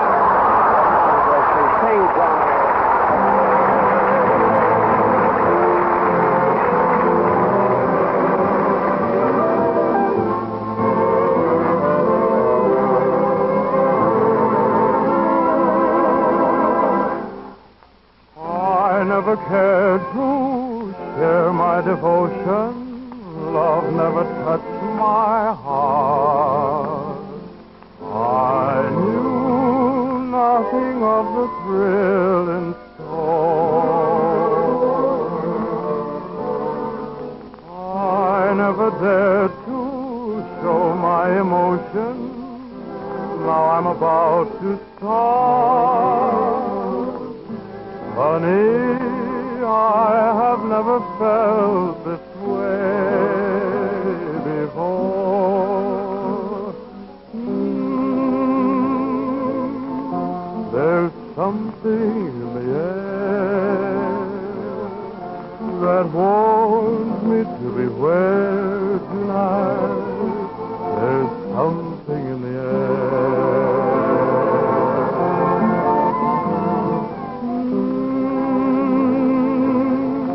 There's music in the breeze. I never saw the stars so bright. There's something in the air. Though I find there's danger in your eyes, the thrill is new. I've been blind, but now I realize what love can do.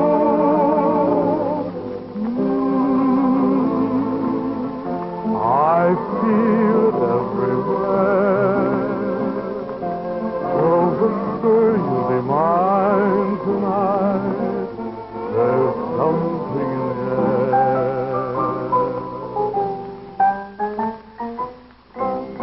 Yes, it's Henry King in the air. Come on, play some of those bright ones, Henry.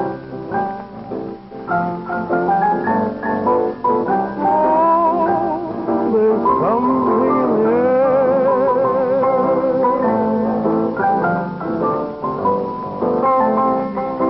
Have a little light swing there, Henry. Just a little bit.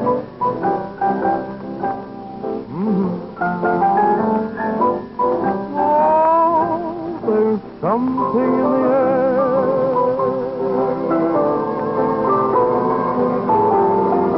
Oh, I find there's danger in your eyes. The thrill is new.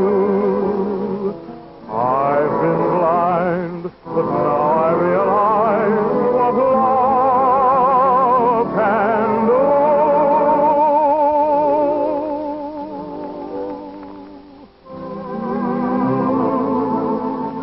I feel it everywhere. So whisper you'll be mine tonight. There's something in the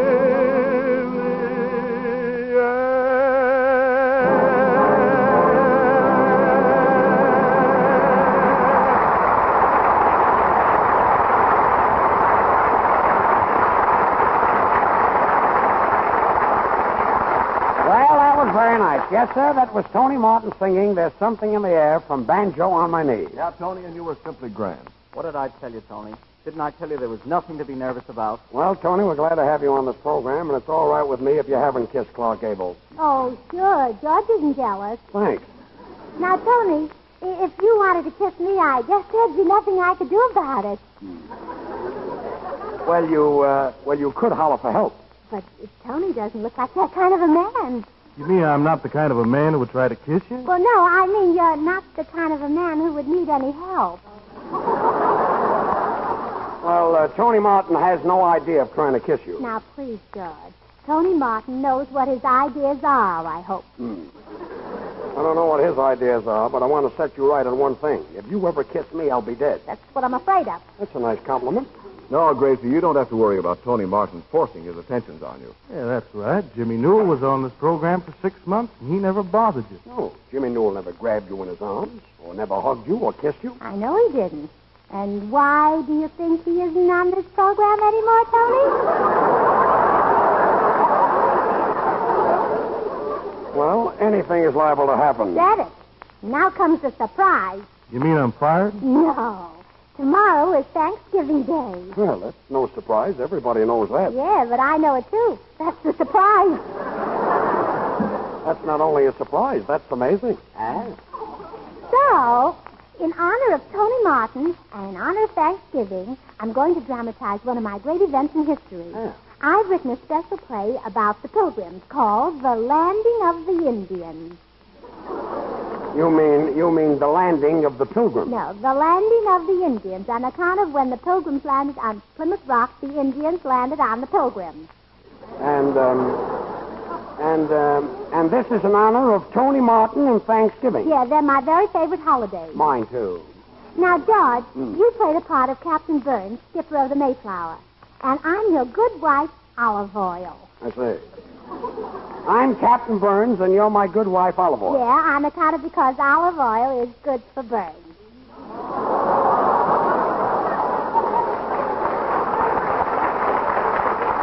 I get it. Olive oil, that's pretty hot stuff. Tony, Yes?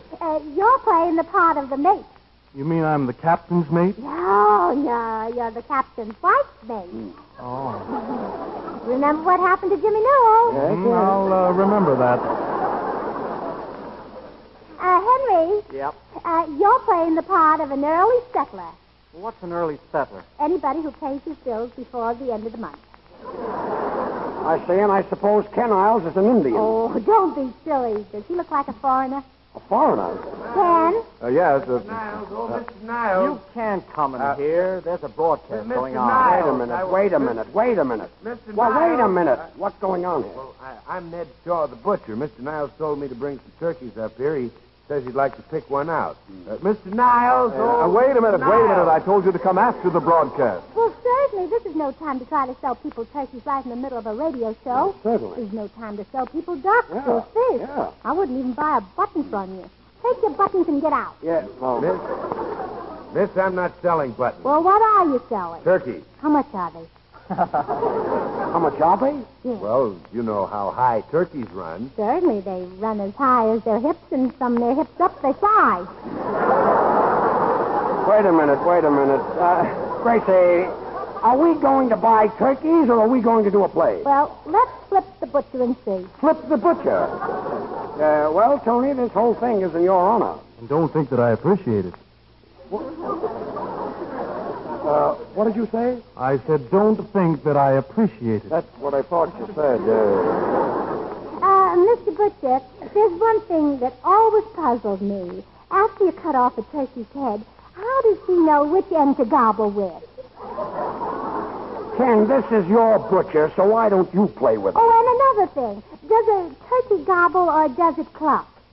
Gobble, cluck. Yeah. Oh, by the way, Mr. Butcher, is it a thrill to kiss a fellow like Cluck Gobble? Cluck Gobble?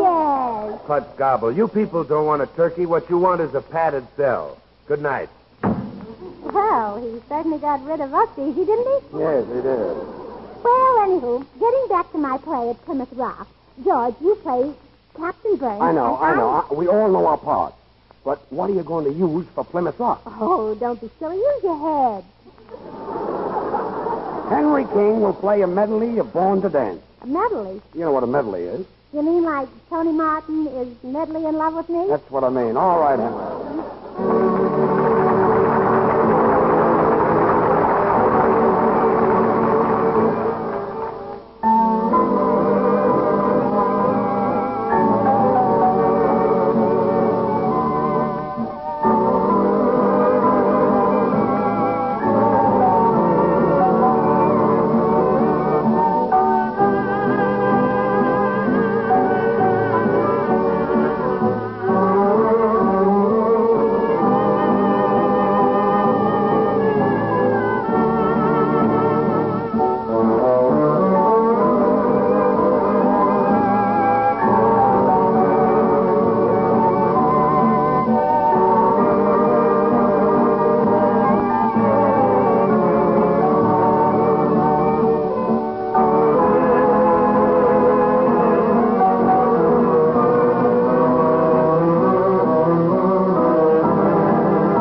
You know, lots of folks whom I've persuaded to try Campbell's tomato juice are amazed when they first taste it. They say this is no ordinary tomato juice. This is real. Why, it tastes like biting into a big, juicy tomato in the good old summertime. They ask me how on earth Campbell's can keep in it that real, fresh tomato flavor. Well, I wish I could show all of you the tomatoes Campbell's use for their tomato juice. They are beauties, more luscious to look at and to taste than you'd ever dream a tomato could be. They grow from special seeds and ripen under the warm August sun. And I wish you could see the canning of Campbell's tomato juice, how the fresh, natural flavor and the vitamins are scientifically protected for you to enjoy. But you try Campbell's tomato juice because, honestly, one glass will tell you how good it is. You'll be delighted with the lively flavor of the very first swallow. Keep several cans always in the refrigerator. You'll find you'll be going for it often. So be sure the tomato juice you buy is Campbell's. Remember, there really is a big difference in tomato juice. Campbell's is the one with the true, fresh tomato flavor. Taste the difference. And now for Gracie's hysterical dramatization, The Landing of the Indians. Cast, Captain of the Mayflower, George Burns. His good wife, Olive Oyl, Gracie Allen. An early settler who comes across, Henry King. The captain's mate, Tony Martin. And an Indian, a foreigner, a gentleman, and a scholar, Ken Niles. And now for the play.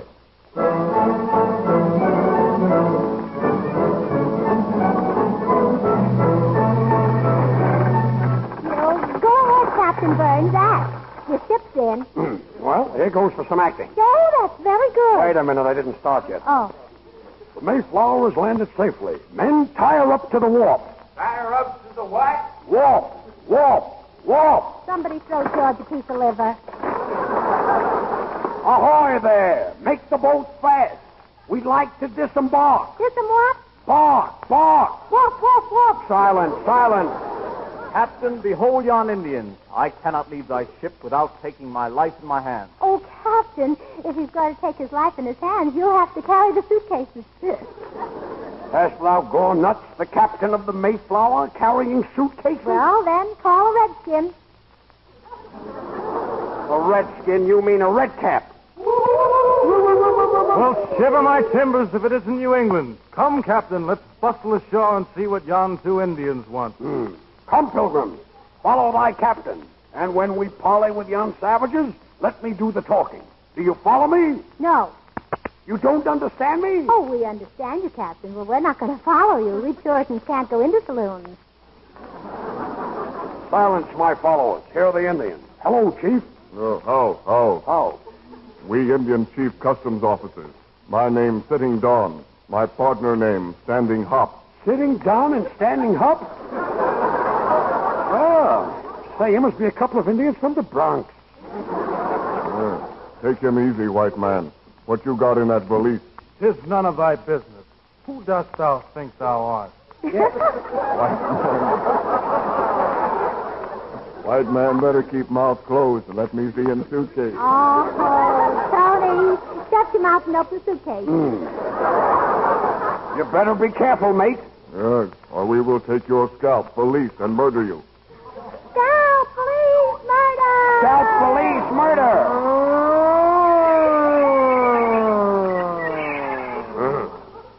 What trouble here? Meet my Indian friend, Chief Riding Bull. Hello, How? How? Me, Indian ship reporter. Oh. I see. How Riding Bull, eh? Say, weren't you the butcher that was here a while ago with the turkey? Well, yeah, but business was bad and I had a couple of feathers left over, so I stuck a feather in my hat and made myself like an Indian.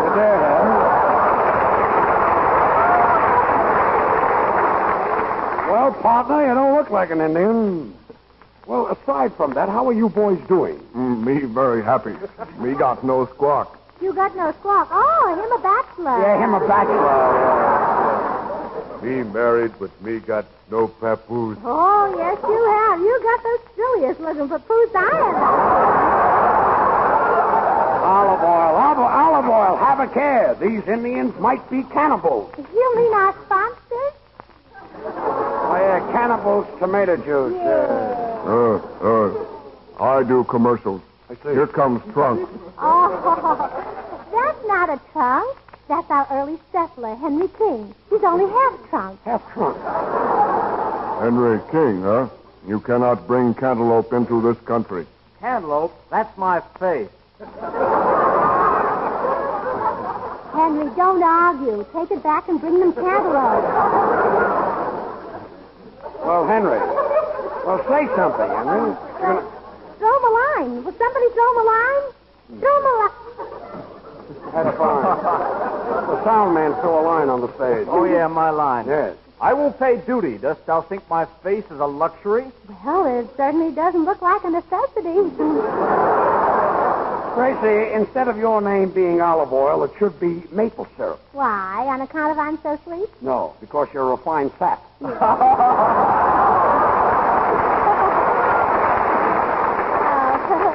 I don't get it. You don't, then? Lady got 'em statement to make for Injun newspaper. Well, yes. Mother Juice rhyme.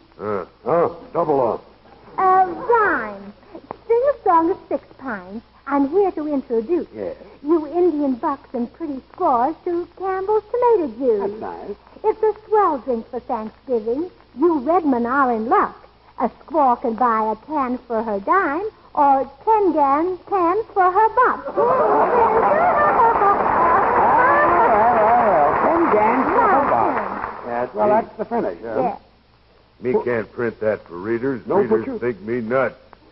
Me cultured, me proper. You what? Me proper. Congratulations, boy or girl. Boy or girl? Gracie, I thought this play was supposed to be in my honor. I didn't have anything to do. Oh, yes, you have, Tony.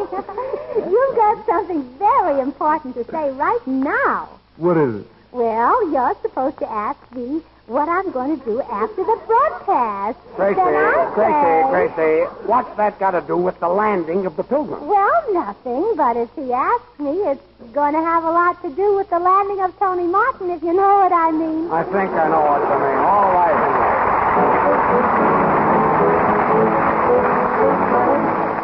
Now, Gracie will sing with plenty of money in you. Sing it, Gracie. I have never envied folks with money. Millionaires don't get along so well. You have me, but not a bit of money. Still a combination would be swell. Oh, baby, what I couldn't do with plenty of money and you. In spite of our worries that money brings, just a little filthy lucre buys a lot of things. And you could take me to places I'd like to go.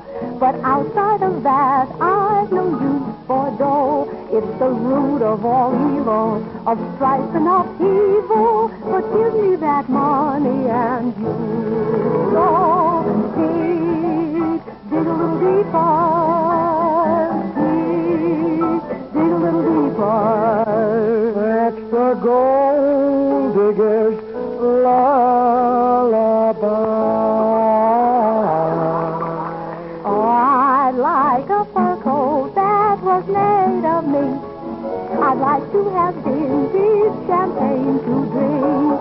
I'd like a square-cut emerald diamond ring. And you can't imagine how much joy a yacht can bring. And I play all the Rivieras in winter time and climb the Sierras in summertime.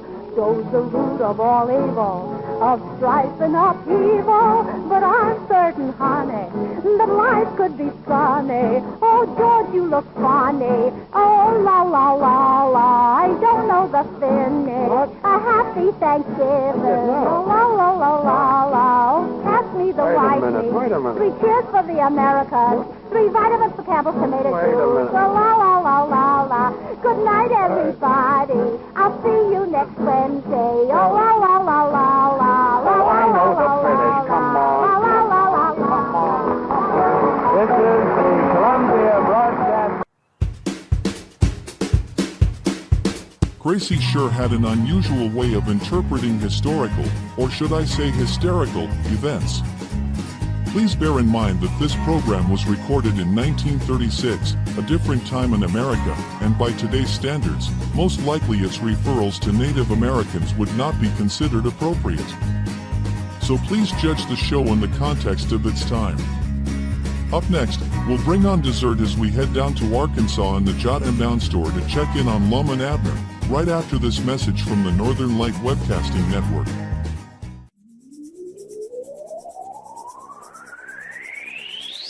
You're tuned to the Northern Light Webcasting Network. We use advertising revenue to make this service available to you. If you have a business and would like to get your message out to our ever-increasing audience, give us a call at 715-563-1749. We'll be happy to discuss our budget-friendly advertising packages with you. Get your business noticed on the Northern Light Webcasting Network by calling 715-563-1749. For dessert in our Thanksgiving gathering, we have a 1948 episode of Lum and Abner. Lum and Abner was an American network radio comedy program created by Chester Locke and Norris Goff that was produced from 1931 to 1954. Modeled on life in the small town of Waters, Arkansas, near where Locke and Goff grew up, the show proved immensely popular. In 1936, Waters changed its name to Pine Ridge after the show's fictional town. The series was created by co-stars Chester Locke, who played Columbus Lum Edwards, and Norris Goff as Abner Peabody. The two characters performed as a double act, with Lum generally playing the straight man to Abner's attempts to break free from Lum's influence. As co-owners of the Jot M Down store in the fictional town of Pine Ridge, Arkansas, the pair are constantly stumbling upon money-making ideas only to find themselves fleeced by nemesis Squire Skin, before finally finding a way to redeem themselves. Lum and Abner played the hillbilly theme with deceptive cleverness. In tonight's episode, Lum goes all out to impress Miss Rowena by making her think that she's invited to his mansion, with servants, for Thanksgiving dinner. The only problem is that he has neither servants nor a mansion. So from November 21st, 1948, here's Lum and Abner with Thanksgiving Dinner with Lum.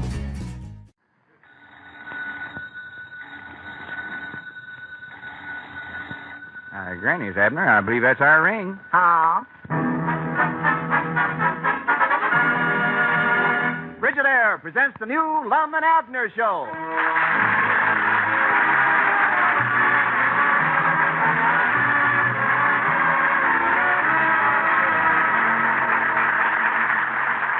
Tonight, Frigidaire, a division of General Motors, brings you a brand new kind of visit with those old characters down in Pine Ridge. Featuring Clarence Hartzell as Ben Withers, the music of Felix Mills, and starring your old favorite, Lum and Abner.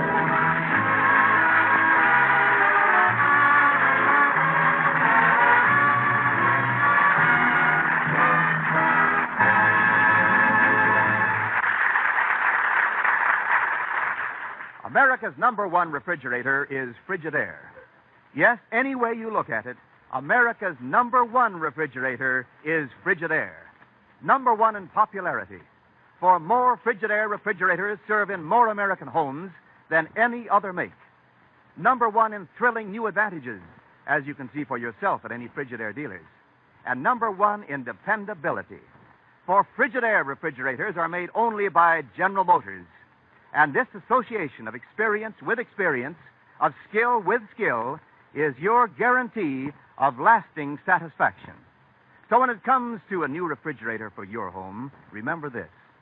The first name you think of is the right one to buy. Frigidaire, America's #1 refrigerator.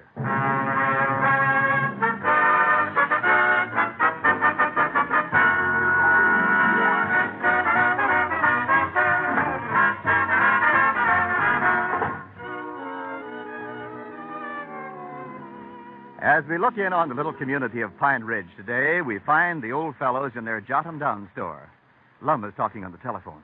Listen. Well, this sure is a pleasant surprise, Miss Rowena. Why, sure, Miss Rowena. Why, sure, Miss Rowena. Oh, but yes, Miss Rowena. Oh, but beans, Miss Rowena. Oh, that'll be just wonderful, Miss Rowena. Oh, Lord, me, how... Yes, Mom. Goodbye. Granny's, Abner, guess who that was? Grover Cleveland. Now, you recollect that cousin of Ezra Seastrunk's that was here one time before? Sure, I know who you mean. Are you done talking to her now? Yeah, sure, why? Well, take the receiver out of your pocket and hang it up there. How'd that get in there? Lum, why don't you stay away from her? The other time she was here, you got to bragging on yourself and just got yourself in trouble, and you'll do the same thing again. I will not. She just got in town, and she's dropping over here to invite me to take Thanksgiving dinner with her. Why? Did she mention it? No. Did she talk about eating? No. Did she bring up the word Thanksgiving? Well, no. Lum, if you do go over, I'd suggest you pack yourself a little lunch. Oh, she'll invite me, don't you worry. I'll work the conversation around to where she will. Yeah, but Thanksgiving will be over by then. Wait a minute. There she comes across the street now. Oh, look at that walk. Abner, you go back in the feed room or any place. You sort of warp my personality. It was pretty well bent when I first met you. Now, hurry up, Abner, and don't sit back there and listen. I wouldn't think of it. Now, listen here, you little snoop. I beg your pardon. Oh, excuse me, Miss Rowene. Oh, Mr. Edwards. Oh, but it's delightful to see you again. But delightful. Oh, I'm delightful, too. But, too. Oh, it's so nice being in your quaint little village once more. Oh, it's just quaint as all get out. Special around Thanksgiving time with folks inviting one another to dinner. Well, now that you mention it, Mr. Edwards, I was thinking of inviting you over to the Sea Chances for Thanksgiving dinner, but I don't know where I could get any domestics. Oh, well, turkey's plenty good enough for me. Oh, I'm referring to servants. Well, turkey's good enough for them, too. But I am speaking of the servant problem, Mr. Edwards. You know how one suffers from that nowadays. Oh, does one? I suffer something stupendous from it. Of course, if I'd had any sense, I would have brought my chef along with me. The French make by far the best ones, don't you think? Oh, by far. I had 'em make one up for me the other day. Oh, do you have one? What's his name? Who? Why, your French cook. Oh, him. Why, French, let's see. I call him Mademoiselle Alphonse. Isn't that a rather odd name for him? Well, he's a foreigner, you know. Oh, yes. What time is this Thanksgiving dinner going to be? Well, I'm not sure. I'm not used to entertaining in so small a place as the Sea Chances. My home in London, Ohio, it wasn't elaborate, but it was adequate. 20 rooms and a solarium. What size place do you have, Mr. Edwards? Oh, it ain't much. Just a little 30-room mansion. But it's home to me. Do you have a solarium? No, I never cared much for swimming. What time did you say for dinner? Oh, I don't know. I'm so handicapped here. Do you realize that I don't even have an upstairs maid? That ain't nothing. He ain't even got it upstairs. Why, who said that? Nobody. That was just the wind. Now, about this Thanksgiving dinner, I'd love to have you over to my place, but I ain't got half enough servants to run the mansion right now, and I wouldn't feel right asking you to come over there and rough it. Oh, but I'd love that, Mr. Edwards. What time will it be? Well, Miss Rowena, you see... Oh, do make it for 7. And thank you so much, you dear sweet boy. But dear sweet... Miss Rowena. Oh, me. All right, Abner, you shut up. I never said a word, you dear sweet boy. Now, cut that out. How's everything around the mansion? I told you not to listen, you little eavesdroop. I don't. You got the only clapboard mansion I ever heard of. All right, Abner. Where'd all them servants of yours sleep? On that one horsehair Sophie? All right, so I exaggerated a little. Oh, I don't know. Many's the time I saw that French cook of yours standing over a hot solarium. Bottling up a mess of coon and collards. Abner, don't you realize the jam I'm in? Here I've got to put on a Thanksgiving dinner in a mansion, which I ain't got, with some servants, which I ain't got. This calls for brains. Which you ain't got. Thanksgiving ain't but a few days off. Yeah, I doubt if you could build a mansion by then. Not even with Alphonse helping you. Oh, I might as well forget the whole thing. Or to kept my big mouth shut. Amen, brother. Even if I did have a nice place, I don't know where I'd get any servants. Or, wait a minute. Abner? Oh, no, you don't. Now, no, listen, no, Abner. now, listen, Lum. Abner. No. I ain't asked you anything yet. Lum, in the first place, I can't cook. In the second place, I can't talk French. In the third place, I wouldn't do it in the first place. All right, then you can be my English butler. No. I'm going to be eating at home that day with my own little family. And they couldn't get along without me. Bless their hearts. Bless their little hearts. Abner, you'll be all done at your place by the time I'll need you. No. Well, that takes care of my butler. Now, who can I get for... Wait a minute. There comes Ben Withers. I wonder if he can cook. Hi, Grannies. Come on in here, Ben, old boy. Just the feller I want to see. Can you talk French, Ben? Lum, if you want to learn to speak French, the man you want is Cicero Gundel. Who's he? Yes. Look, Ben, all I'm interested in is getting a French cook. I see. And you want to know how to converse with him in his native tongue. No, Ben, I don't... Right. Cicero Gundel, Mount Ida resident, made an exhaustive study of the French language immediately after the First World War. He wanted to learn the meaning of the words of Mademoiselle from Armentières. Yeah, well, Ben, I don't... At the end of 5 years of concentrated study, he discovered that the song was written in English. Well, why couldn't you have told that in the first place? Cicero Gundel is an Armenian. Now, the only trouble as I see it, Lum, before Cicero can teach you French, you'll have to learn Armenian. Well, Ben, I told you I don't want to learn no language. I'm just trying to arrange for a Thanksgiving dinner. Oh, well, the place you want to go then is Tom and Minnie's restaurant. But, Ben, I don't... Finest short-order house in Mount Ida. Tom and Minnie's. It's run by a man named Tom and his wife. Her name is Irene.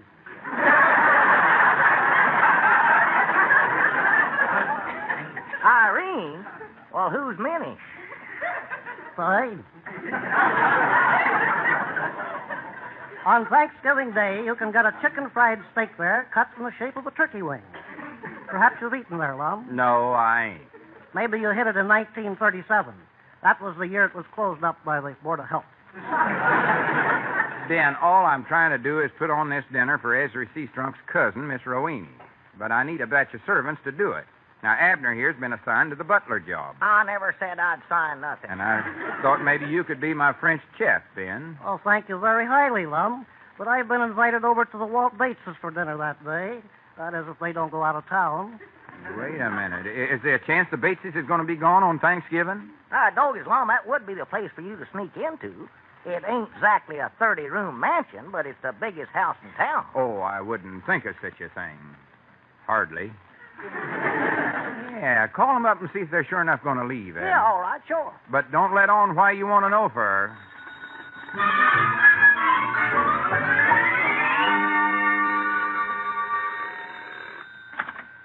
Hello? Walt Bates speaking. Say, Walt, this is Abner Peabody. Oh, just a minute, Abner. I'm talking business with the feller here. Hold the phone a second. Yeah, all right. Well, that's the deal then, eh, Mr. Viborg? Yep. And if you folks are leaving tonight, I'll bring my crew in here first thing in the morning and spray this place from top to bottom. When we get done, there won't be a living bug of no kind left in the joint. Well, good. And if any new pests get in here, they're in for an awful surprise. How soon can we get back in the house? Well, I wouldn't come back till a few days after Thanksgiving. But if you do have to go in the house for any reason before that, whatever you do, don't light no matches. Blow you clean out of here. Now, remember, don't light no matches, see? Don't worry, we won't, and I'll see you when we get back. Right, so long. Hello, Abner. Say, Walt, I was just wondering if you're going to need some groceries for Thanksgiving. No, we're going out of town. Going to debug the joint. Oh, well, you'll enjoy it there.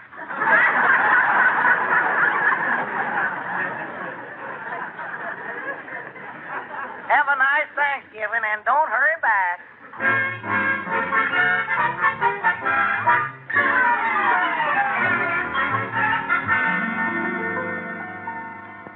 And they're sure enough going to be gone, huh? Yeah, they're going to some place called the Bugler Joint.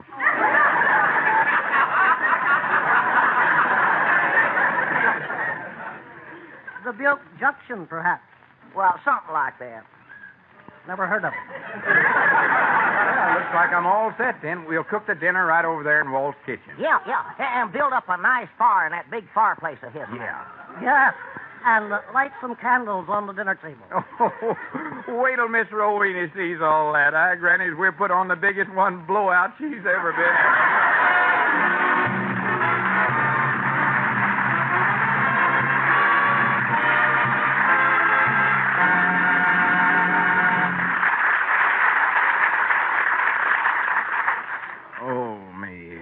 Don't expect no sympathy from me, Lum Edwards.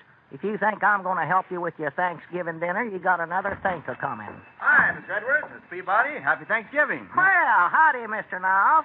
Yes, it is a happy Thanksgiving for some people. Say, didn't I hear something about your needing help with your Thanksgiving dinner, Mr. Edwards? Well, I'm your man. I'm your man. You are? Well, bless you, Mr. Niles, and bless Frigidaire for sending you here. Now, what about the turkey? Is that quite a problem? No problem at all. For anybody with a roomy new Frigidaire refrigerator, just prepare your turkey a day or two ahead of Thanksgiving and keep it in your Frigidaire. There's still plenty of room for other holiday fixings. Salad, hot biscuits, maybe. Well, salad the same way. Prepare it before you get busy with last-minute cooking. Keep it fresh and crisp in your Frigidaire refrigerator. And really smart cooks mix dough for hot breads or pastries ahead of time. Even roll it out and cut it. Then keep it safe in their Frigidaire refrigerators or Frigidaire home freezers. And when I say safe, I really mean safe. For the Frigidaire is the only refrigerator with a meter miser. The simplest and most reliable cold-making mechanism ever built. And can you bake a pumpkin pie, Billy boy, Billy boy? Why, a Frigidaire electric range makes any holiday cooking a breeze. One model even has 2 ovens, so you can bake a pie in one while the turkey is roasting in the other. For lots of oven cooking, you don't even have to stay in the kitchen. The Cookmaster oven control turns the oven on and off all by itself. Oh, sure, Thanksgiving dinner's a cinch for anybody with a Frigidaire refrigerator and Frigidaire electric range. Well, I'm sure glad you reminded me, Mr. Niles. By the way, what size head have you got? What size head? Why, I wear a 7 1/8 hat, if that's what you mean, but what Well, for your chef's cap. Because if I can't find a real cook like you said, you are my man.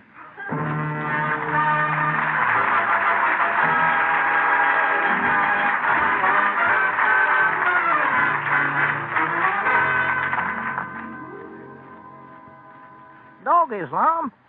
The Bates has got a nice house here, but don't it seem to you that it smells kind of peculiar in here?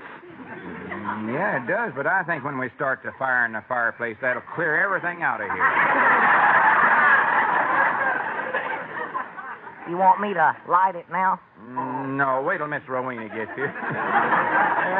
She'll get a big bang out of that. Abner, you better get into your buttle suit. Lum, I ain't going to wear that thing. Them breeches is for a boy. They just come to my knees. That's where they're supposed to come. And them socks are women's stockings. White cotton lisle, just like Elizabeth wears when she dresses up. Now, Abner, stop fussing. Ben Withers is having to wear a worse get-up than you, and you don't hear him hollering. Why? What have you done with him? I ain't done nothing. Wait a minute. There he comes now. He's got it on. Is that Ben? Oh, for the land's sake. Now, don't laugh at him, Abner. Lum, I refuse to wear this costume. I am severing relations with you as of now, and that's retroactive from here on. Ben, it's too late to back out now. Let's see. Better check on the victuals. Hey, Alphonse. Oh, Alphonse. Yeah, let's see what he's got on. Come in here, Alphonse. Bob? Hey, wait a minute, Lum. Is Cedric Alphonse? I thought the Frigidaire fella was going to be. No, he was, but I found out he couldn't talk French. And Cedric can, I suppose. Cedric, let's hear you say something in French. Oh. What does that mean in English? Seems to lose something in the translation. Alphonse, how are you coming with your chef work? Oh, fine. I've learned 2 French words already. Oi, oi. Yeah, but have you got the dinner cooked? Oh, was I supposed to do that, too? Oh, for pity's sakes. Well, it's too late to cook it now. Yeah, you better just run down to Luke Spear's restaurant and buy everything ready-made. And hurry up, Alphonse, because Miss Rowena will be here before long. And Abner, get into your buddle duds. I ain't going to do it now, Lum. I just plain flat ain't going to do it, and that is final.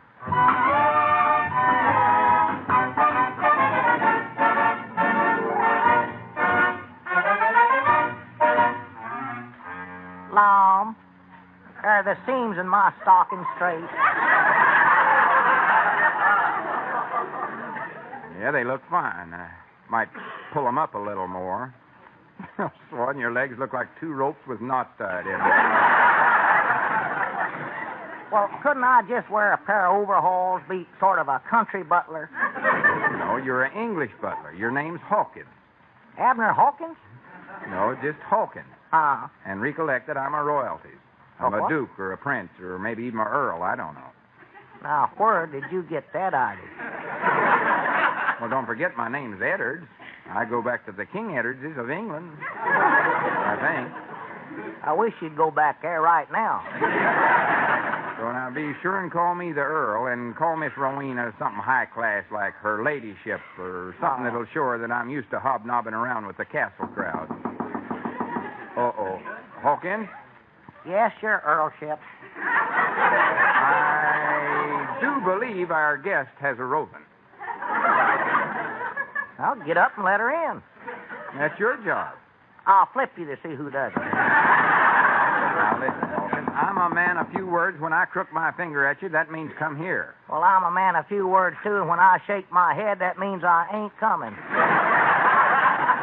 Abner, for goodness sake, get that door. Oh, all right, I'm getting it. Oh, good evening, your high-class ladyship. Won't you, pip into the parlor, old beans? I beg your pardon? Tally-ho in Piccadilly. Hawkins, just show the lady in and let it go at that, please. Yeah, follow me, Duchess. Hey, Earl, look who's here. Ah, Miss Rowena. Ah, Mr. Edwards. Ah, prattle. Oh, but you do have a lovely place here, but lovely. Oh, well, it's all right to knock around in. Keeps me off the street.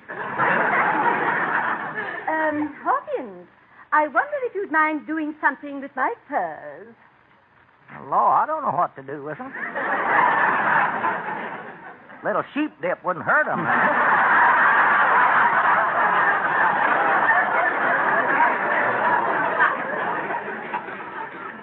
Hawkins, just take the lady's fur mackinaw and hang it up in the vestibule.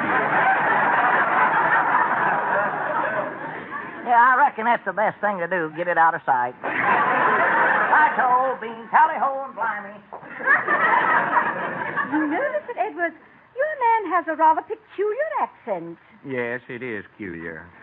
What part of England is he from? Oh, you know, here and there. Is he an Essex man? No, the only thing he's ever driven's a Saxon. Oh, Mr. Edwards, what a lovely old fireplace you have. Might we have a fire in it? Oh, but indeedy. A little fire always livens up a holiday, don't you think? Oh, indubious. Hawkins. Did you buzz your Earlship? Yes. Hawkins, will you please catch a match to the logs? It would be a pleasure indeed, sir. Thank you, Hawkins. Not at all, your Earlship. Got a match on you, Duchess? Beg your pardon, Hawkins, find some matches yourself and hurry up. While you're preparing the fire, I think I'll powder my nose. Do you have an upstairs maid? Oh, but natural. Oh, Bernice. Wait. Hawkins, will you please desist from that gruff horn? And Bernice, will you fetch Miss Rowena a powder puff? Wait. Never mind. I'll use my own. Oh, is it all right if I smoke? Yeah, sure. Go right ahead. Do you happen to have a cigarette lighter? Yeah, Hawkins, have you found them matches yet? Oh, yeah, I forgot about that. Well, here, I think I have a match. That's fine, Bernice. I'm sure I must have one in my pants pocket.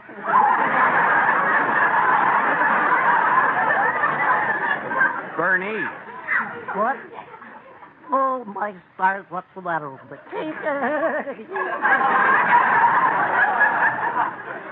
Bernice, you better run out in the kitchen and help Alphonse dish up the victuals.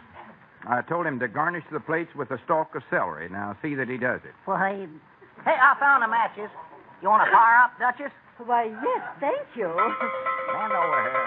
Hey, dinner served. Oi, oi, come and get it. Never mind, Hawkins. I'll have the cigarette later. Yeah, all right, sure. Let's get in there. The grub's on. Miss Rowena, would you care to walk into the dining room on my arm? Oh. I don't believe she can do it.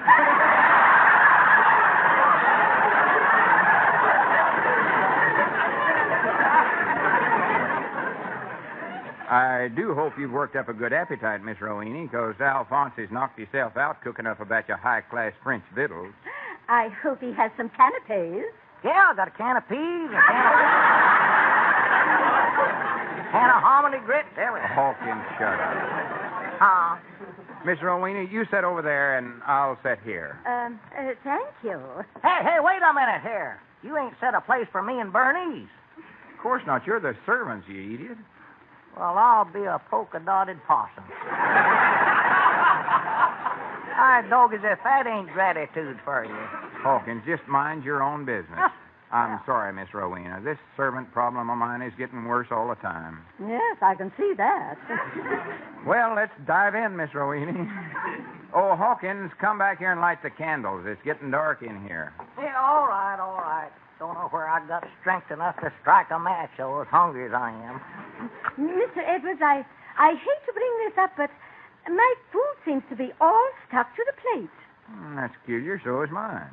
That's them French cooks for you. Oh, Alphonse. And if you'll pardon my saying so, it all smells like shellac. Did you call me Monsieur? Dog, as I can't get these matches to strike. Yeah, I called you, Alphonse. Our victuals are stuck to the plate. And where's the celery stalks I told you to garnish the plates with? Garnish? Yeah.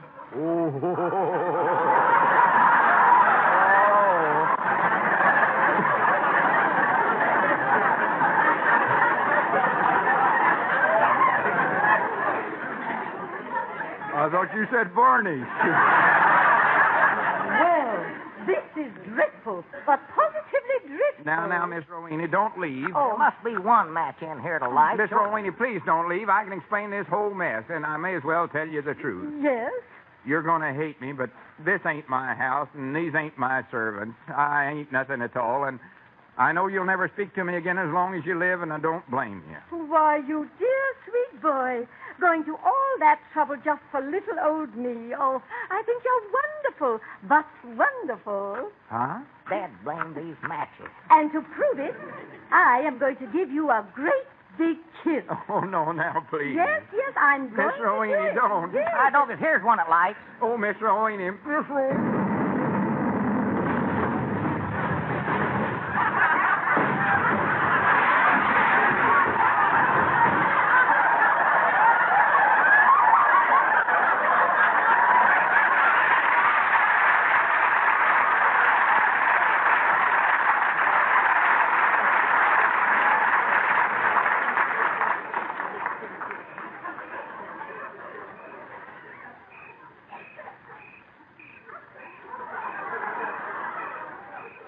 Granny's, Miss Rowena.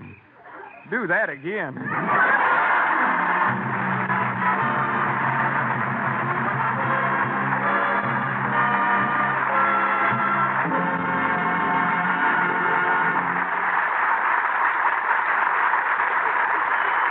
Lum and Abner will be back in just a moment, but first, here is an important question. When you're preparing Thanksgiving dinner, or any dinner, wouldn't you like to avoid last-minute rush by fixing some things ahead of time? It's extra easy with a Frigidaire home freezer. Stuff a turkey days ahead and keep it frozen. Store several pies, baked or unbaked. Freeze a supply of dough for hot breads. Everything's safe in a Frigidaire home freezer. It's powered by the Meter Miser.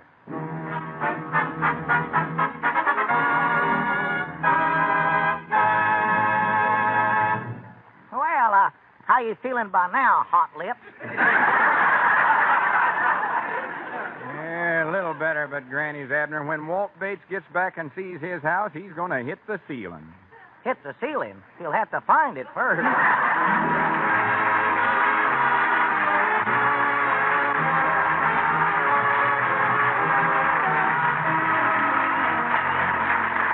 The new Lum and Abner show is brought to you each week by Frigidaire Division of General Motors, manufacturers of a complete line of home appliances, air conditioners, and refrigeration equipment for American business. The script is written by Roz Rogers and Betty Boyle, with music by Felix Mills. So until next Sunday night, same time, same station, this is Wendell Niles saying good night for Frigidaire, America's #1 refrigerator. And now stay tuned for Cabin B13, which follows immediately over most of these same stations. This is CBS, the Columbia Broadcasting System.